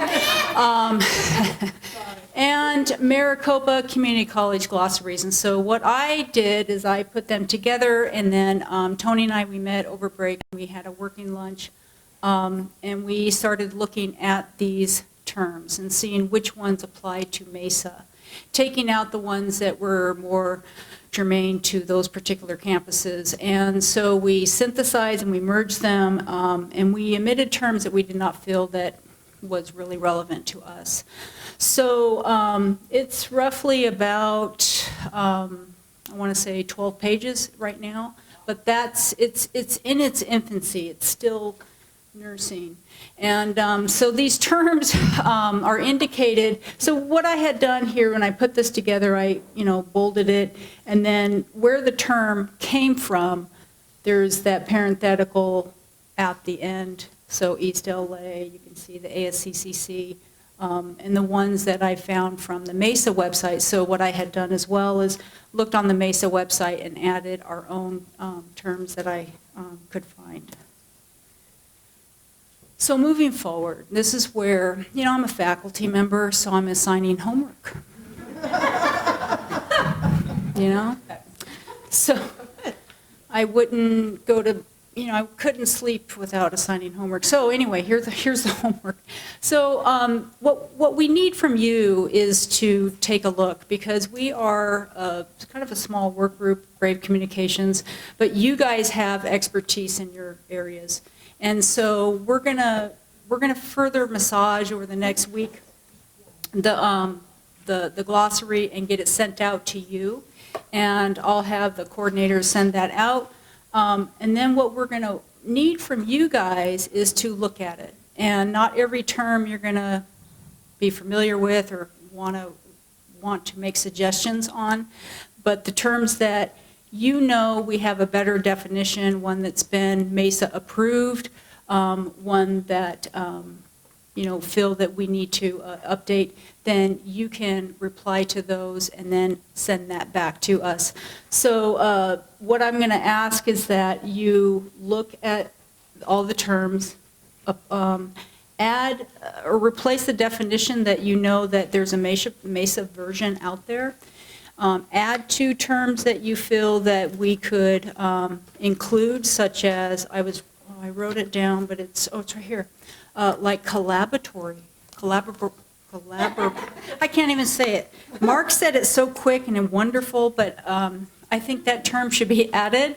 Other terms, for instance, when the Onboarding and Career Exploration group came up to talk, they had to give definitions of onboarding, career planning and career explorations. So obviously there's a need for making a glossary, and so I think that this is going to be a really important process to opening up that communication, because, having the privilege to speak last, I can say one theme that I heard throughout the entire day was communication.